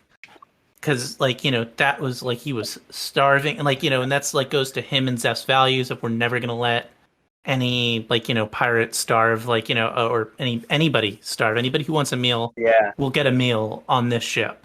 And only he it is and like the Sanji essential know. like rags to riches. Yeah. But not necessarily like the richest part. It's just he taught himself fine breathing, fine dining and breathing. Yeah. Um, So, That's yeah, that's a cool thing to note there. so Justin, He does go from like rags I to don't that. think you've seen this backstory before. I think you probably cut out before this. So, what are your initial thoughts on this backstory? I really enjoyed this backstory. There were certain points where I was like, well, this is a little bit Shanks Luffy style, like, one person admiring the other person. Actually, you know what? It's kind of a flip on it because there's this little kid who kind of hates this guy, this big pirate dude. Mm-hmm. And you know, but the pirate dude kind of likes him. Same thing in the sense, actually, very similar in the sense that Zeph loses his leg and Shanks loses his arm, saving Luffy. So I do want to interject here shortly because this is, and I mentioned this to Lou a little bit when we were watching it. This is one of the most egregious differences and changes between the anime and the manga. Because in the anime, the way that we see Zeph lose his leg is that he gets it stuck between two ships underwater and he has to slice it off in order to get to Sanji, which is fine, but it doesn't make the most sense in terms of Zeph's portrayal. I mean, it works a little bit, and it doesn't also it also, I don't know. So what really happens in the manga is that Zeph loses his leg while they're on the rock. He eats his own leg. That's what I thought was going to be the reason that he lost his leg, that he ate it. Yeah, that's actually how it worked. That's how things happen in the manga, which I didn't know for years. 10 times stronger. Yeah, I didn't know for years after I watched the series. But I think that it hits so much harder because when we see Sanji is the one who got all the food, the fact that I really when he's talking about I took so much from him, that is really where it hits to me. But sorry, go on. I kind of interrupted you there. No, there was this idea that so he lost his leg, I guess, to get to Sanji. But then I was thinking also, I was like, he kind of lost his leg because he would have died underwater. That could have been another reason that he cut his leg off. Yeah. But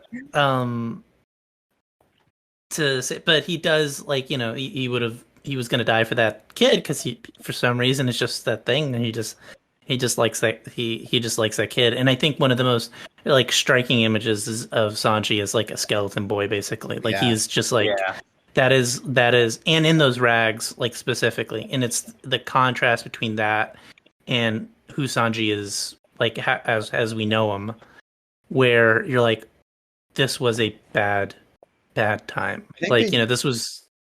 They do a really good job of illustrating Sanji and Zeph, when they're in the famished, skinny, starved state, Oh my as gosh, being really horrific looking, just being hard to look at. It's almost like Oda did the sketches super fast, so it had that effect. It's almost like it to me. It would look almost like a sketch of a first draft, almost like he did it so fast, so like it looks like his skin is like that, like shaky and like malnourished. It gives you that effect. That and like young Sanji's like face when he's like yeah, when they first show, it's been like God knows how long, and like his eyes are just sunken back and the cheekbones are coming through, and it's just like, yeah, it's pretty fucking horrific. It looks man. almost like a even Junji Ito Zeth's to me. ribs. Yeah, it's got that vibe, Like a Junji especially when Ito. they show his hand too. They show Sanji's hand at one point, and it's like it's literally just like the tendons that connect the knuckles to the fingers. Yeah. And he's climbing up the rock face, and it's just like, oh my god. And like the thing that I thought was super cool too was like him having that moment. Bill actually brought this up while we were watching it. Was a callback to when Patty almost gets his knife stolen, and Sanji's got his cooking knife on him. And he makes that comment like a chef's knife is like something you shouldn't just like you grab shouldn't willy-nilly. Yeah, you shouldn't be doing that. I think because he didn't he like Patty like threaten somebody with it or like swing it at somebody. One of the pirates tries to steal it from Patty because he has this nice knife. Yeah, well, and he's knocked Sanji. out. This is before the backstory. Sanji is like, you can't take a chef's knife. This is like one of their most important items, basically. And so it makes sense when you have that backstory before you get Sanji's like backstory that he would have his knife with him on the rock. This is actually so. This is such like an Aesop's fable kind of story too, and when I try to tell people like the kind of storytelling that you get in One Piece, this is one of the things I actually bring up a lot is this backstory with Sanji and Zeph, because it's really easy to summarize it, but it's also, even if you summarize it quickly, it still has a poetic notion to it. There's like a morality thing to it. Part of it too is like Sanji thinking that Zeph has this giant bag of food, and he comes sneaking up with the chef's knife to come take it from him after X amount of weeks being stuck on this rock. And when he cuts it open and it's just treasure, there's something so poetic about the fact that like during this mess of like a collision of ships sinking and him saving Sanji, he went out of his way to save a treasure that he deemed valuable. And then now stuck in the situation, you realize how fucking useless it is. And it's just like, what are you going to do? Well, wearing that crown, I can tell you that. I was wearing that crown till I died. It fits now. I lost that head weight after I lost all that. Not much else to do. But the other thing, when he cuts open the bag, and I remember feeling this really hard when I first watched this, is when you look at that bag as food, you feel a certain way about it. You're like, oh, that's where the nourishment, that's where relief is. And then when he cuts it open and you see it's just treasure, even that notion in a pirate story, it's just treasure, is interesting in and of itself. But when you see that there is no relief inside the bag, like something in you just sinks, and like you as the viewer feel that, but you can empathize so much with the character in that moment. Yeah. That's why I think the manga version where like he ate his foot or like his leg, that would have hit so much harder in the anime. Because the reveal came after that, when like that's when Sanji finally sees like, oh, you lost your leg trying to save me. But it could have been like a completely different way if it was like, oh, you lost your leg trying to save me because you gave me all the food. You've been sitting here with nothing for weeks. Well, what if he said, well, all that food you've been eating, that was my leg. What if it was a One switch Piece between the director's two? cut. Yeah, you're a cannibal now, Sanji. I'll never eat another human foot again. Yeah, as long as I That's live. his ambition. But no, it was absolutely like that. You're correct. Watching it for the first time, that just image of Sanji as like this ragamuffin kid, like just so like all of his like I felt that desperation you were saying, or that loss, and I knew that bag of food wasn't like, I knew for like I was like, that bag of food is not a bag of food. It's something. It's not bag food. I was expecting to cut it open and you see all that good looking anime food that makes you hungry when you're Oh watching man, all anime. that pork that looks like cartoon pork, and it's never gonna That spoil. cartoon rice, man, the big old rice bowl. Oh Like, man, oh, let me it's tell you it's something. seasoned With the so good. That bowl of rice that Sanji makes Oh for my Yin. god, Oh my I wanted god, I all of it. lost my shit because I genuinely that's one of my favorite meals, and I could pinpoint it too. It was shrimp, it was calamari, and it was octopus tail yeah, no, that looked that he good. threw in fried rice, which is so good. So like this guy to be starving and then eat that, oh, that's like my dream, Oh, man. and first I he was mean, not the denying it starving too. part, but I just want to eat that. He was denying it too, and I was like, I'll eat it. I'll eat whatever this. I'll You take just it. snatch it right in Pass front. it away. Look, he said he was gonna look. That's 3 seconds from now. He's gonna throw that away. Like I feel like he's just gonna throw it Yeah. and ruin it for me. I'm gonna eat it before he does that. I'm gonna tell you right now, I've ordered that meal. That's an $18 meal. That shit is not cheap. So don't be fucking swallowing your pride. Swallow some Well, let me octopus. tell you something. That's a 5-star dining ship. It was definitely more than $18. If you Yeah. got that for $18, that would be a steal. What was at the bodega? Oh, okay, you got a bodega. Okay, that's completely different. You should have said that at the Yeah, beginning. he said it was freshly caught from the can. It was land, no. He gave you the giant key to the bathroom. Yeah, we're landlocked actually too. It was Ohio. He was like, yeah. No, I caught it myself this morning. So we got to talk about Sanji versus Gin because Oh I yeah. love this Sanji fight. This is not like Sanji has so many good fights in the series, but this still remains like one that I real like one of my favorites. Just like the choreography of it. Can we talk a little bit about Geen first as a character? Because you Yeah. see, he's like seems like first the way he's drawn, and doesn't seem like he's the right hand man of Krieg. And you see him in this like desperate weakened state too, and he is legitimately in that state. Yeah. Which they call him like an underling too. They like Yeah, no, they think keep he's calling like a weak person. And when he comes back, and you see kind of that flip where he's actually like the commander, that was very interesting. That kind of fits Yeah, with One Piece too, because you can say the same thing about Luffy, where Luffy Oh, yeah. doesn't look, interesting and or he doesn't look strong. like he's at the top of any kind of hierarchy when you look at him. Exactly. And in the way you see him, again, it's I mean, like you said, bringing you back to Luffy. Luffy, you get introduced through he's in a barrel, like and he's this goofy character. Like you completely undercut any sort of intimidation factor, any sort of like taking him as any sort of threat. And then when Jin is back, I find him one of the more interesting characters in this arc because he has like 3 different like layers that are all conflicting with each other, as far as like Sanji being this person that fed him, Don Krieg being his idol basically, but he still will fight Sanji. He won't let Don Krieg. He said I will do it myself, because I don't know, what do you think, what kind of, what does that say about him? Like, what kind of honor? Like, what is his code? Yeah. What do we think of? What do we think of it?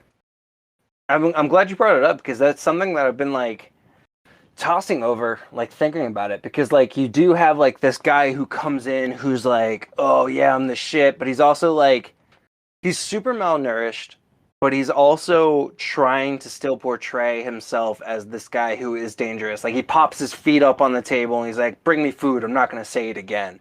And then he gets his ass beat and you realize, oh, he's just like, he's really like diminished as far as health, and Sanji helps him, and then he's like, oh, Sanji, like, thank you so much, all this stuff. And then like, and he talks to Don Krieg, and you get like this weird side smirk that he gives right before the episode ends, and then we go into him bringing Don Krieg to the restaurant, but he's like, this wasn't part of the plan.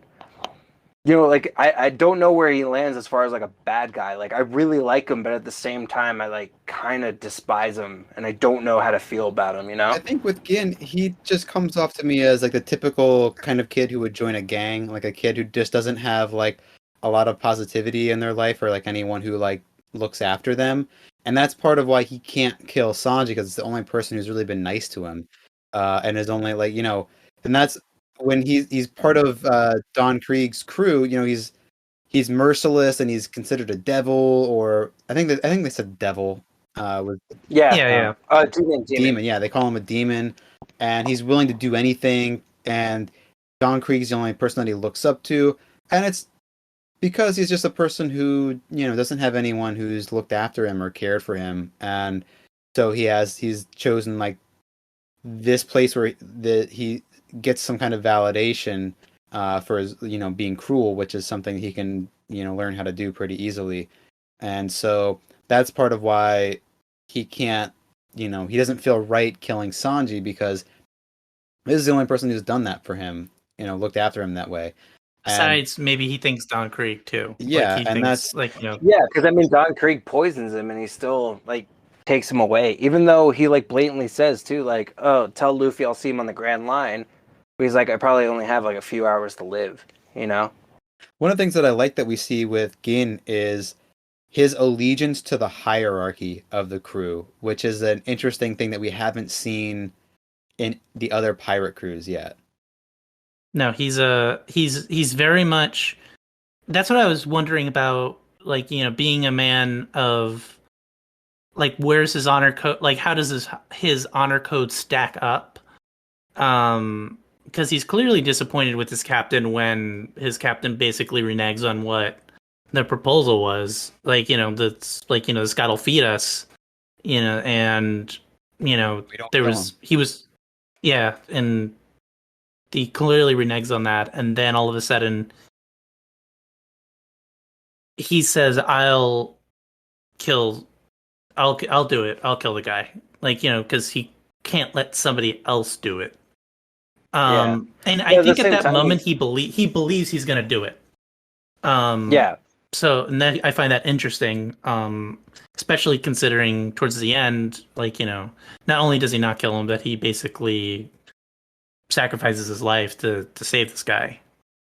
See, I don't think he knew that he would defeat Sanji. Because he also says like, I'll fight him, but I'm going to use my hands. Like I'm not going to do it with a gun, whatever. And I think he's hoping that there is some sort of fight where he might lose. And the only reason I'm saying that is because of his reaction to Don Krieg being like, I'm going to shoot this poison thing in there, toss your mask. And he's like, you're right, I deserve it. And he threw it. Like there's some sort of honor to it where I think he thought Sanji was going to put up this fight that might potentially end with Sanji winning. And he might have some sort of way out of it.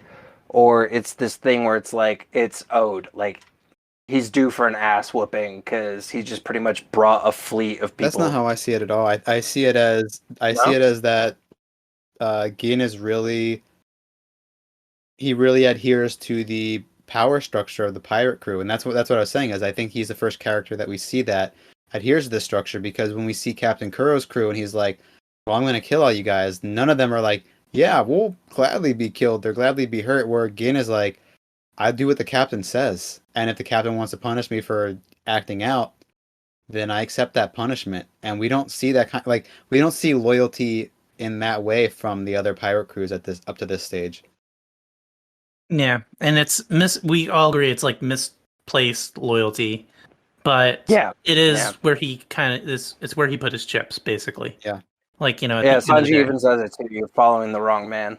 You know? Yeah, that's it was. I find him a very, very interesting character, especially in this arc where we've had like, him and Hawkeye Mihawk are kind of in the same realm of like gray characters. They're very gray.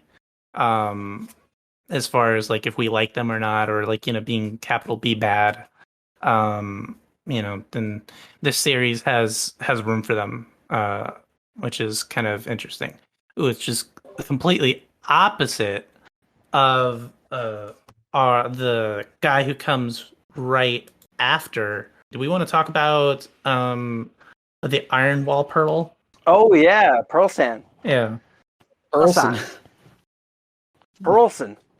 His name was Robert Pearlson. Robert. His name is Robert Pearlson. Yeah, I don't have a lot of affection for Pearl, but what I do like that we get here is when he starts setting everything on fire and Sanji jumps in, he's like, if I was afraid of fire, I couldn't be a cook. And it's an interesting way to... An interesting characteristic to pick up on that a cook would have to deal with to give, like, a strength portrayal to this character. Mm-hmm. Can't handle heat. Get out of the kitchen. Hey. Listen, the whole time flipping pancakes.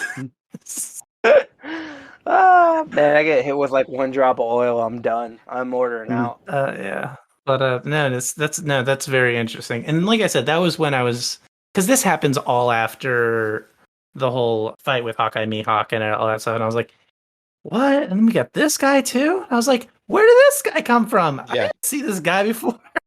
He wasn't rolling. He came out of the cabin. Yeah, I think this also starts to be, from this point forward, we get, not, I wouldn't say never again, but we definitely get fewer crew members of rival pirates or whoever the sort of antagonist is of a given arc without any like portrayal prior to that, where they just come in and it's like, oh, like, Maybe because if you look maybe at, that's what I was like, that's what threw me off before, because it was like I did not see this guy coming. Like they did not have this guy. He wasn't like in the background or anything.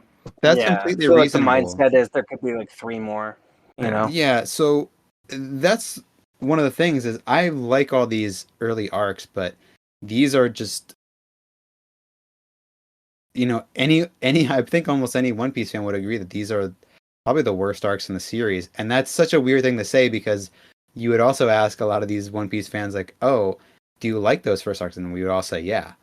And it has some of my favorite moments. Yeah, they do. I mean, they have these amazing moments. And this is sort of a thing with One Piece in general, is even some of the arcs that are not my favorite arcs, I still have a lot of my favorite moments. And yeah, some of these early arcs I think are the weakest, and you'll see the difference in writing between, you know, the arcs prior to this and then arc that we go to next week.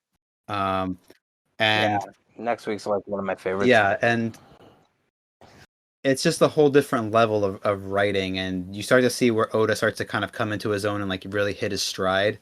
And I don't know that you get there without these early arcs, but no, of course not. I think it is a tough sell to be like, oh, you know, get into this series. You should not make a real judgment on it until after you finish like 40 episodes, and the first 30-ish of those episodes are good, but they're the weakest in the series. That's like, it's like a really weird kind of dynamic, and it's hard to explain to someone like what makes these early arcs worthwhile.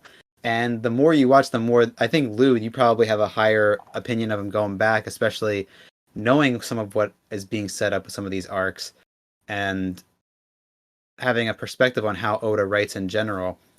And knowing, also kind of knowing what to appreciate. And this is something that we touched on a little bit earlier, is like coming to this from a Dragon Ball Z sort of mindset. You're expecting, oh, it's going to be hype fights and hype action every minute, and that's not what One Piece is. One Piece has a lot of other qualities, and it does hit those hype moments at times, and it really does hit some, you know, really exciting moments. But One Piece is a different animal in terms of like what the most enjoyable parts of the series are.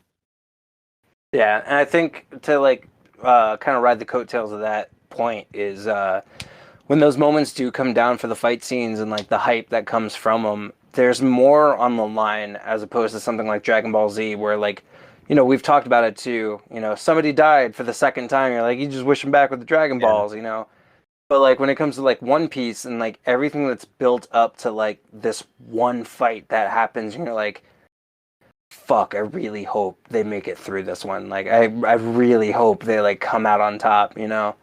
And like rewatching, because like this is roughly where I stopped. Yeah, this is exactly where you stopped, because you jumped right into the Arlong arc. I remember when you started again 8 or 10 years ago. Yeah, this is like where I stopped, And now rewatching it and knowing what comes next, because that's where I picked up earlier this year or like tail end of last year. The the origin stories for these characters keep getting heavier. Yeah. And Now, just to clarify on that, it's not that they're rewritten. It's just that going back to these, like, you feel them yeah. more.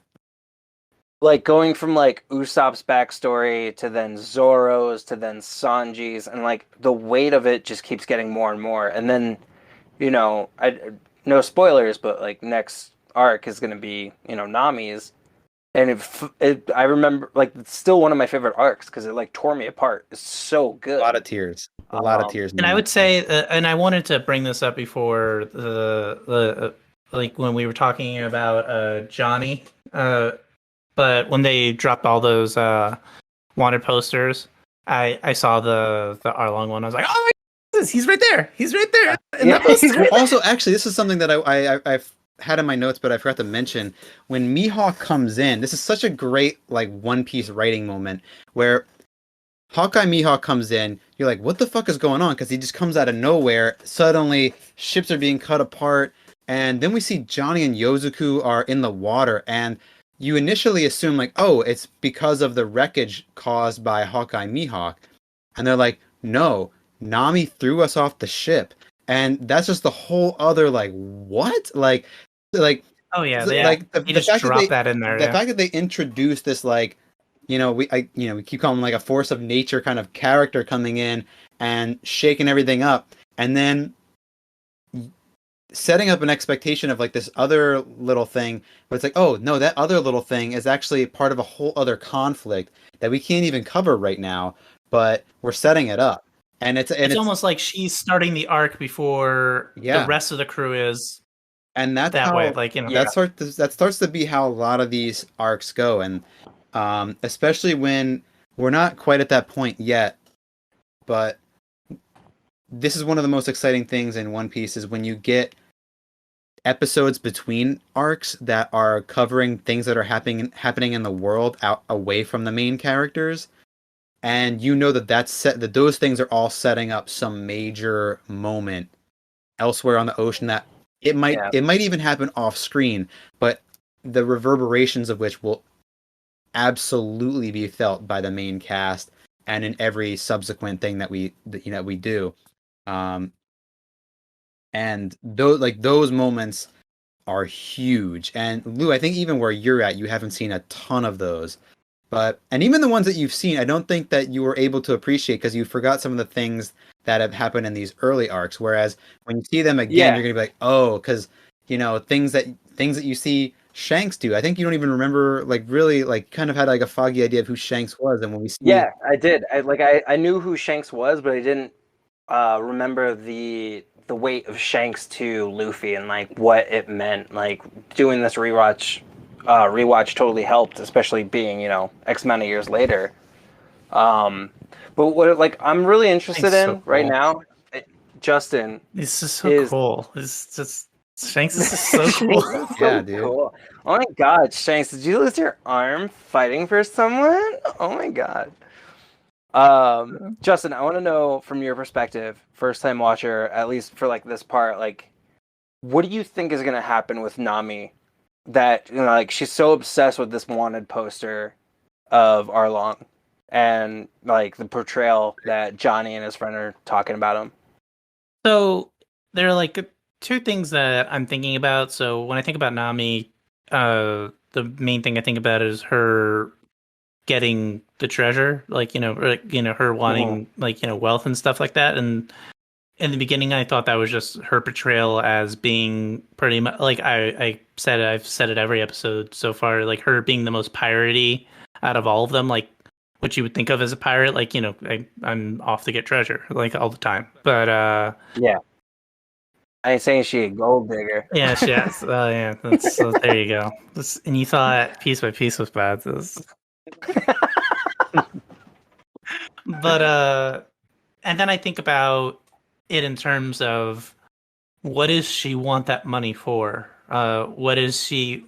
Why have all that gold? Is it just for the gold, or is there some sort of reasoning behind it? And for her to have this other ambition, that we don't know about, or some sort of like, thing of value that we see. I find it very, very interesting for her character because she's been a very enjoyable character. She's been very intelligent, probably the most competent, I would say, absolutely. out of all the characters. Yeah, definitely most She's competent. the, for the sure. least slapstick character, and not that she doesn't Yeah, have she knows how to comedic read a moments, room. because she absolutely does. But she's the one that's like the most like sensible of the whole crew. Yeah, she's the most straightforward. Yeah, or like, yes, you're right, sensible. I mean, she was the one who knew about scurvy and was like, "You guys want to be pirates and you don't even know about scurvy? Are you a doctor? Are you a doctor? You must be a doctor." Yeah, that was so funny. It was like, you're like a doctor. She's just getting spit on by Johnny. He's like, "Thank you so much." Thank you so much, big sis. Yeah, she's like, "Would you quit calling me that?" Oh gosh, I could go. It's all day about Shanks. That's cool. Sorry, I like your it was I drifting. like your perspective on this as far as like what Nami would want treasure for. Yeah, no, because I mean, like, cheat code wise, I'm thinking, Faye Valentine, and I was like, oh, Faye Valentine is like a similar thing where she was like, out to get all this money, and then we find out it's because she owes like this humongous debt. But Yeah, she's got a debt to pay. yeah, I'm being frozen interest payments. Oh my gosh, it's student loans. I want to give a shout out to one of my favorite scenes so far in the anime was Don Krieg getting ready to like just mess some more shit up. Luffy running through, getting shot, and like having these like you wouldn't call them arrows. What would you call them? Like just projectiles, I guess, stuck in them. Yeah, with stakes almost. Yeah. Yeah, and Don Krieg putting up this like spike cape, blanket, and he's like, "All right, let's see you do this." And then like Luffy hits him, and Don Krieg's crew members, like two of them, just go, "Holy shit!" Yeah, I also said "holy shit" when I saw that. I was like, "Oh my god!" Oh yeah, no, Luffy. Fuck it, let's do it. That fight. Well, I mean, I don't know. Do we want to jump into that fight now? Do we want to talk about anything else before we get into it? Because I want to say, in terms of Sanji versus Gin, really quick, is that I do really like this fight. I like the choreography of it. I like Gin's weapons are pretty interesting. Something that we see before or since in the series. Kind of a unique weapon that has its own kind of weight to it and own physics to it.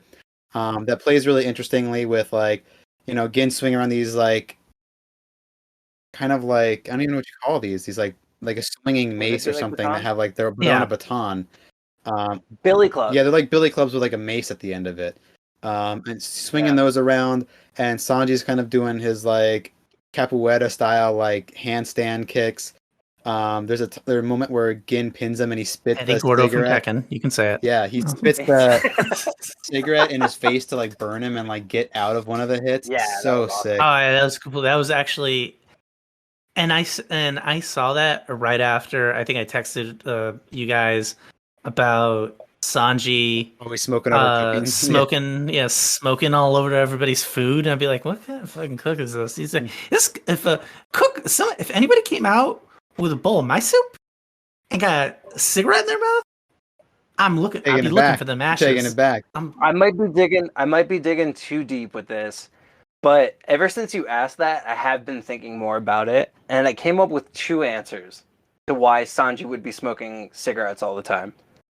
One, he's a cook. All cooks smoke cigarettes. I'm putting that out there. That is like kind of a norm. I like to apologize to any non-smoking cooks that we've offended. Yeah, I'm sure a lot of you guys are established and very, very hardworking. It's a tough job. Yeah, you got to do whatever you got to do to cut the edge off, whether it's take a shot, smoke a cigarette, or just like scream in your car. I understand. Sanji does all of those things, But I think the other thing that I kept thinking about with it is, once again, I think I might be thinking too much into it, other than like, oh, it might be a cool aesthetic, but smoking cigarettes reduces your craving for food and like your craving for starving. Like, pretty much what I'm saying is I think he smokes cigarettes so he doesn't feel hungry. And yes, I know, like I said, it might be digging too deep, but as a former cigarette smoker, I know this for a fact. You could go like a whole day without having to eat because it'll suppress your hunger. And given the nature of his backstory, I don't know. I'm kind of putting two and two together. That's not a bad theory, actually. No, and you think why else would he, Zeph doesn't smoke. That's like his main influence. Like up until then, that's like basically his whole philosophy is based on Zeph's pretty much, and down to his fighting style.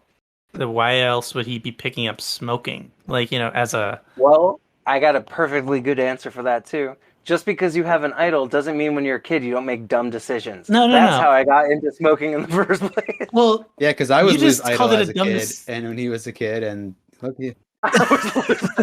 and I didn't smoke, but Man, then I Lou saw started Bill making the smoking. best meals. I was like, fuck. And he smokes? Oh, dude. so fucking cool. But no, I mean, Lou, I hope you know that you went forward and backwards of making a very astute, very a nuanced view of why somebody would be smoking in this world, like a legitimate story reason, and then going back and saying, no, he was just being real fucking stupid. Yeah, that sounds about right. He played both. He played both ends of it. There's different perspectives, Justin. It just depends on which viewfinder you want to look through. Yeah. One piece at a time, One piece. One piece at a time, Justin. We'll figure I'm this out. telling you Why guys, Sanji put it smoked on a like t-shirt. That'll be on our t-shirts. Watch it. One piece at I a feel time. like he smokes while he cooks the same way you don't go grocery shopping when you're hungry. You're just gonna make bad decisions. Also, going back to the beginning, we already covered this, but I like that you tried to Anchorman me with the weird quote. Is he gonna say it? Is he gonna say "fuck you, Massachusetts" or whatever the Anchorman quote was? Fuck you, San Diego. Massachusetts. Yeah, Massachusetts. Fuck you, That's San where Diego. Anchorman Yeah. takes place, right? No, San Diego. It's Boston or something. Oh, San Diego. Yeah, San Diego. Yeah. San Yeah, that's Diego. Whale's vagina. That's what Justin wrote was, welcome back to the very, very, very strongest One Piece podcast. Fuck you, Massachusetts. We're back. Fuck you, listeners. I'm Bill. I hate everyone. That horse did not double jump. He said that. I remember that. You guys didn't hear it because we had to cut it out because we're like, Bill, you got to take it easy. They're always trying to make me say bad words on the script and offend the viewers. And Poo-poo. anyway, so Luffy whooped Don Krieg's ass. Luffy. There's some really awesome compositions in this fight. There's the part where he goes up to the top of the mast, and I love that part. There's a camera pull, super dynamic, so cool. I like this is I think the first time. I mean, I guess they did in the first episode too, but this is the first time you really deal with the physics of fighting on a boat. Yeah. With how much how much ship you have, and Luffy saying it's this ship is broken up. I've lost too much blood. I can't really get a foothold. I can't fight at full strength. That's I can't do the things that would put me over the top. I have to be kind of careful with what I'm doing right now. But I found that interesting. I also kind of go back and forth with not knowing exactly how Luffy's abilities work, because he does get cut. He can get pierced, but bullets don't work on him, and explosions really don't have too much of an effect. Yeah, because when you think of explosions, kind of like an impact, right? So impact really if you were to RPG style, if you were to slicing damage, piercing damage versus this much damage. He could bounce like a shockwave off. He could bounce like a bullet that's, bullet. We're talking about pirate bullets. They're rounded. But, the projectiles that he's shooting out and they're sticking to him, you can't really do anything with a pointed edge, Yeah, they'll still pierce the skin even though it's rubber, I guess. Yeah. So that was. God, Justin, use some logic. Use some logic, dude. It's all sorry. So, the whole battle goes down, and he defeats Don Krieg. And I was telling Bill about this, is that even a few weeks ago, I rewatched Sanji's going away. When they finally part, I think One Piece does this. There's something about the parting scenes where somebody's joining the. When someone leaves their home island, basically. Yeah, there's like this like I don't know. There's something about it that's really cool, but like Sanji's really sticks out to me, where it's like these two dudes that aren't even really related, but they have this father-son connection, and like so something about One Piece that really sticks out to me are the stories of like when they're finally parting, and Oda writes them really well. They're always on like different levels, but Sanji's is one that I have gone back to, and I was telling Bill earlier too, like probably 3 weeks ago. I rewatched Sanji's going away, his parting with like, which you would essentially call a family, but the crew members and Zeph, and you've got like this like dynamic where they're not really related, but you've got this father son figure, and he's got these things from like him being a pirate that were passed down to Sanji, where it's like, you know, you're like men aren't supposed to say a word when they're leaving each other or whatever, and he gives like, and this whole time you've seen them, and they're just like, "Hey, you geezer! Hey, you brat!" and like just shitting on Antagonistic each towards other. each other. Yeah. Yeah, yeah. And the last thing he says to him is, "Don't catch a cold," which is just like a very, I don't know. There's something caring about it, but it's also parental. And also, I thought it was funny because Bill thought he said, "Don't forget to wipe your ass." Oh, I it's was like, very yeah, what's he similar. say? What's he Yeah, say at Bill the end of just this? Don't remembered forget to it. wipe your ass or something like. Don't forget to wipe your ass. It's funny because I've seen the scene so many times, so I Yeah, should definitely know. don't hit you on the way out. Wipe your ass, Sanji. Is that Um, also I'd like to during doing this podcast, I've never seen like Bill behave more like somebody from New Jersey than and that's not like it's not an insult, but I like all of a sudden I like saw certain things that I was like, oh shit, Bill is from New Jersey. yeah, what'd you say to his? What'd you say to Sanji? He says, "Sanji, I love you. Wipe, Don't forget to wipe your ass wipe your Son, ass. and You pick dirty me up a brat. hoagie when you go to Wawa. Get out of here. Give me a glass of water." Uh, but what's funny is like this watch through. I feel like this is what I would imagine sending your kid off to college feels like. Where it's like he's getting in the boat and it's like you don't know when you're gonna see him again, and You it's want it just for like him, but you want it for them, but like you yeah, are upset at the same time. because he tells him too, like, you know, you have the same dream I have, and I want you to go out to the Grand Line and do it, and like goes through all the like this rigmarole to get everybody like kind of push Sanji out instead of Zeph just like talking to him and being like, I want this for you or whatever.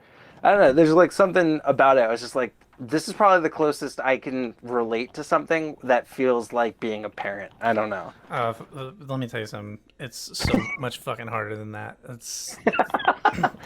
You swear. told me you're not gonna look at Jacob and be like, go wipe your ass, and Don't just send him off. no. Look. I'll put it this way. There is something to it, but here's the real like truth when it comes to it.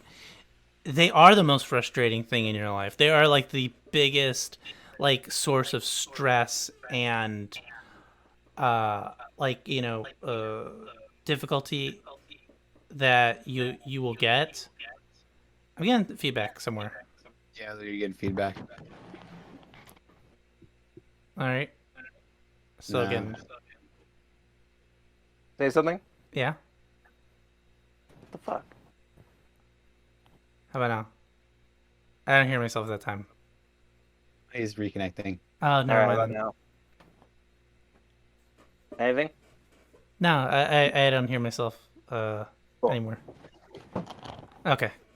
So what I was saying is that you have a kid, they take up 90% of your, if not your time, your brain occupancy, because you're always thinking about, okay, when are they gonna, like, I gotta do this, do this, do this, do this, do this, just to keep them alive.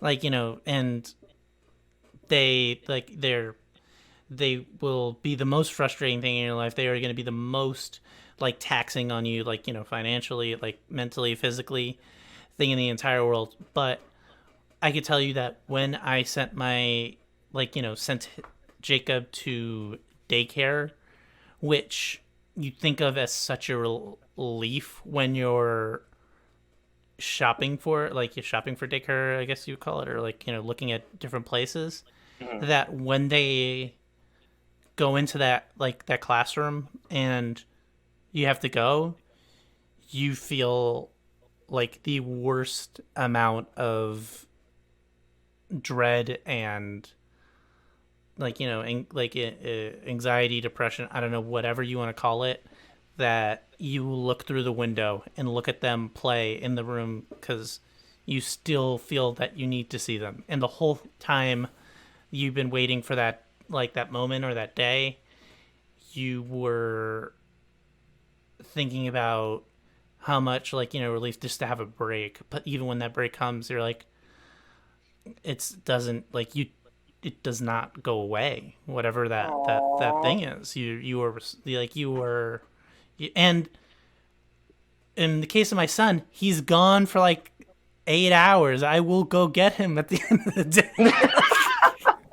Let alone if they have to go off for years and you might never see, like, might not see them for a very long time.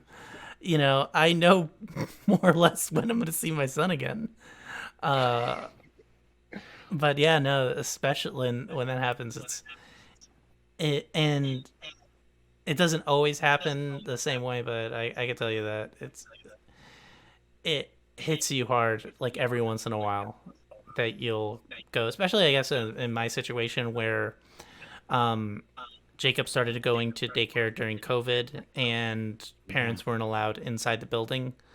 Like, so he goes in there, they close the door, like, behind you, and you look through glass while he goes sit down, like, and he, fucking around with all his friends and stuff like that. My son's 1.5, by the way, guys. So, listeners, so when I say Mm. he's not like going smoking cigarettes in the back, but Yeah. he is He's running rolling dice things with his Not in. like Lou friends. was at that age. Yeah, Mm. my mom's watching me from the glass. She's like, "Where the hell did he learn that?" I'm just hustling kids. Oh I got gosh. doodle dust on my fingers. Oh no, I do that. I ask that all the time. Where did he learn? He's just crawling on top of the table, like sliding. But yeah, no, I could say that it's so much more than that. But I could definitely see it in that scene because it's hard. You don't want them to leave, even though Yeah, you do. they're both crying. Oh, broke my heart. I didn't expect Zeph to cry. I did Yeah, not. That's what really gets you, is seeing Zeph cry, because Yeah. that makes you want to. You're like, yeah. it's like seeing your dad cry. Anytime you see your dad cry, you're like, oh shit. Oh Yeah. shit. Or anytime you Oh, see Denzel cry in a movie, you start to cry. yeah. I start to cry too. God, Man on Fire, you got Oh me. yeah.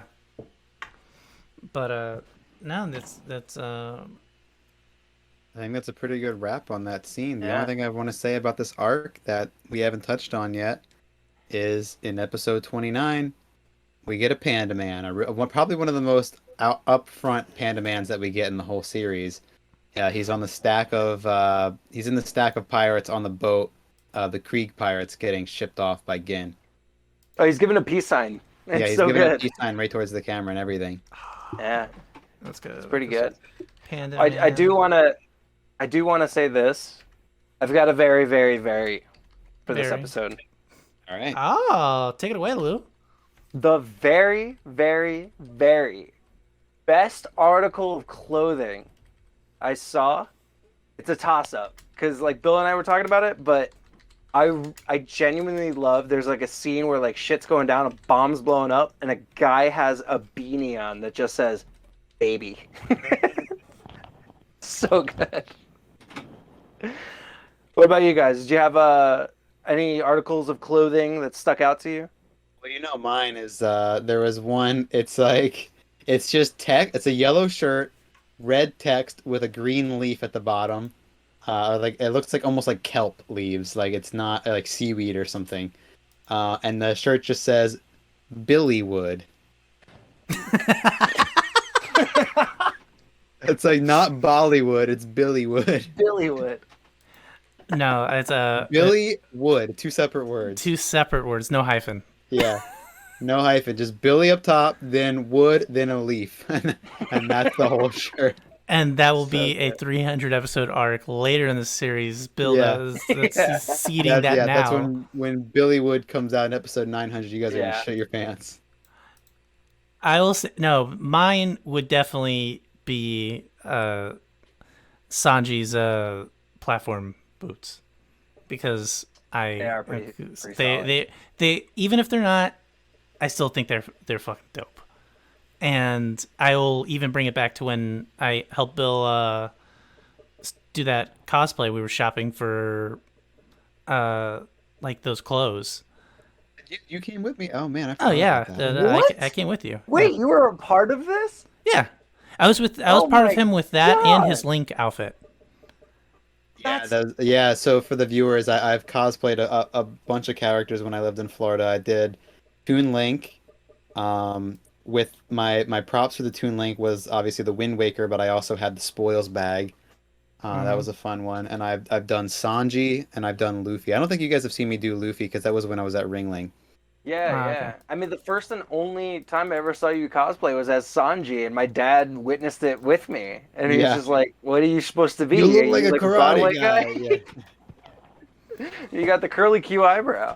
Yeah. No, that's, Wow, didn't know that. yeah, no, I remember helping Bill with that one, or we were looking for stuff for it. Like I had no context of what he was actually doing.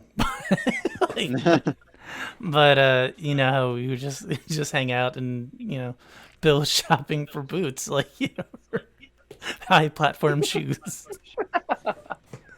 Hey, if you're gonna, kick somebody, you want something with a heel. That's why I thought because they show them when he's leaving, like they have that shot of his feet like walking out.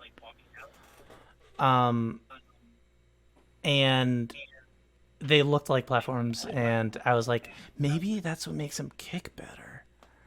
Is that like the weight of those like heels hitting you in the face would probably be horrific. Well, He's so hitting them with you know nostalgia, that Studio 54 shit. Zeph's moniker is Red Leg Zeph. Yeah, a Redfoot. Lou, I'm getting some feedback on there, Mike again. You just got to do the headphone, one headphone in or something. So Zeph's moniker is Red Leg Zeph. Later in the series, we get Sanji's, which is Black Leg Sanji. Oh damn! He got the Blackfoot. Yeah, Black Leg Sanji. See, I thought it was Redfoot Zeph. It's not Redfoot. It's Red Yeah. Leg. Redfoot. Oh, Or you is it called Redfoot? Sanji Red Leg? Yeah, it was Sanji's Black Leg Oh, Sanji. Black Leg. Okay, so Black Legs. All right, and then Zeph is Redfoot. All right. Oh, other best article of clothing is we gotta give some props to Dracula Mihawk's his button up that's like cut it's got like a red and pink like ornate design on it. There's like some kind of like floral to it. It's super awesome. It's like a vampire shirt. I didn't want to go straight up to that because I was like, he probably had the most flamboyant outfit of the entire. And I could have picked It's anything. super sweet. Didn't he have like a feather in his hat too? I could have picked that feather. He has a really big hat. I don't know if he has a feather in it, but What maybe. about Gin's drip, where he had like the dragon jacket, and then later on, like you didn't. At least for me, I didn't realize it was Gin, and like he put his He hand. takes his shirt off. Yeah. Yeah, he put his hand on Don Krieg, and I was like, "Who the fuck's wearing like a flame T-shirt?" Because he had like the flames going up the side, and then they revealed Gin. I was like, "Dude, this guy has no sense of style." Yeah, he has probably one of the worst Fucking outfits. Flavor Town looking ass. Yeah. Oh, he's my friend. I'm poison. Dude, someone needs to get like Queer Eye for the straight guy on Gin, or who knows what his orientation is, but There's he's definitely a simp for Don Krieg. The boy needs help. the boy needs help. The boy. But no, He's stylish. Bill, I don't know if you've been watching the Queer Eye, but they they help. It's not for the straight guys. They help everyone. Now. They have Yeah. oh, that's great. Anybody who needs God. style, they'll come in. They Yeah. got you. And they not only help you dress better. They fix your life. They each Damn, dude. no, they'll go in. Yeah. They got a They'll stop you relationship from guy. gambling. Yeah, no, they got that. They help you reconnect with your parent. They do the whole thing. They help you get in the Mythic rank in Magic Arena. They'll get you to Mythic. They'll help you out, man. Yeah, it's pretty good. It's not bad. it's not bad. It's like a life coach. Yeah, it's like, but it's all aspects of your life. Anyways, this is, enough queer eye talk. We do that in a whole nother podcast. Yeah. The very, very strongest. Our next arc is, like I said earlier, one of my favorites. Super impactful, really heavy, awesome story, and you get some badass fight scenes too. Looking forward to it. What episodes are we covering? We're covering episodes 31 to 37. So we'll call this Arlong Park Part 1. So, yeah, this will be the first piece of the Arlong Park arc.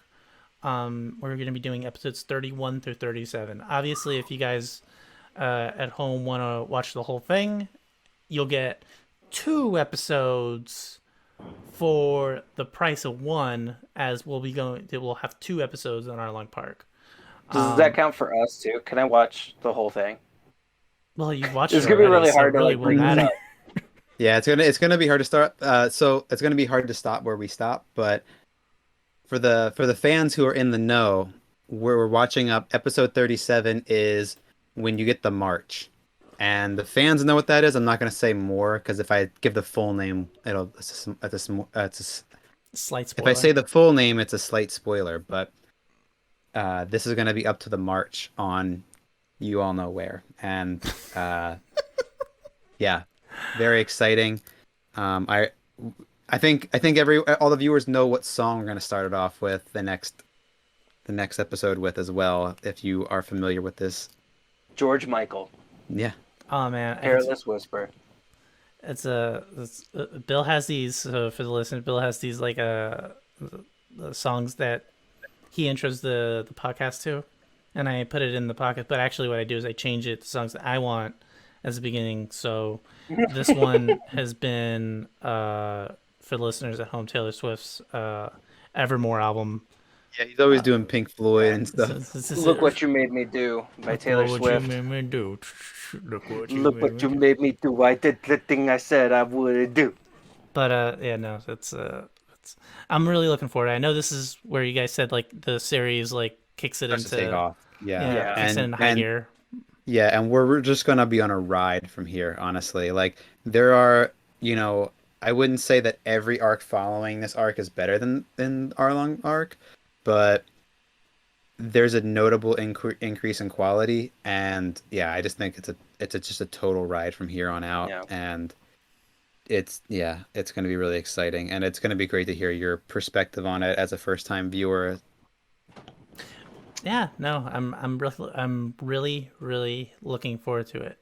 I just also wanted to mention, as of today, we are live on Spotify, Apple Podcasts, Google Podcasts, YouTube, Pocket Cast, and everywhere in between. So you guys, don't be afraid to subscribe. Tell your friends, neighbors, pets, mail carrier. You're getting those Amazon packages, still going through the whole quarantine thing. You're getting way more Amazon packages. Tell your mail carrier, say, hey, you like One Piece? You see all this One Piece stuff that I'm getting, that I'm ordering? Go, let me see your phone. Always. We are very, very, very serious about this. No. More than anything that we've said this entire podcast, this is what you do. This is the trick. Somebody just ask for their phone. Take their phone, download it. They'll never be able to take it off. They'll never figure it out. That is the ultimate trick. So, we are on all those platforms. Anytime you could rate, subscribe, it really, really helps. We really enjoy doing this. This is one of this is one of the most fun things that I've ever been a part of. And you know what? Let me ask you one more. If you got an enemy, somebody that you don't like, the worst thing you can do to them is have them to subscribe to this podcast because you're sticking it to them by saying you're gonna listen to my favorite thing. You're gonna be thinking about me when I'm not even here, and Yeah, they're gonna good get point. notifications about some. What the hell is this? Did I download a virus? It's like downloading a virus on your phone. The very, very, very strongest Piece podcast. Our tagline: Did I download a virus? One piece at a time. All right, I think we ended there. Hey, right. take it And easy, so, guys. yeah, See so you next week. you know what we're on. On a We are on a cruise. cruise. We are. We are.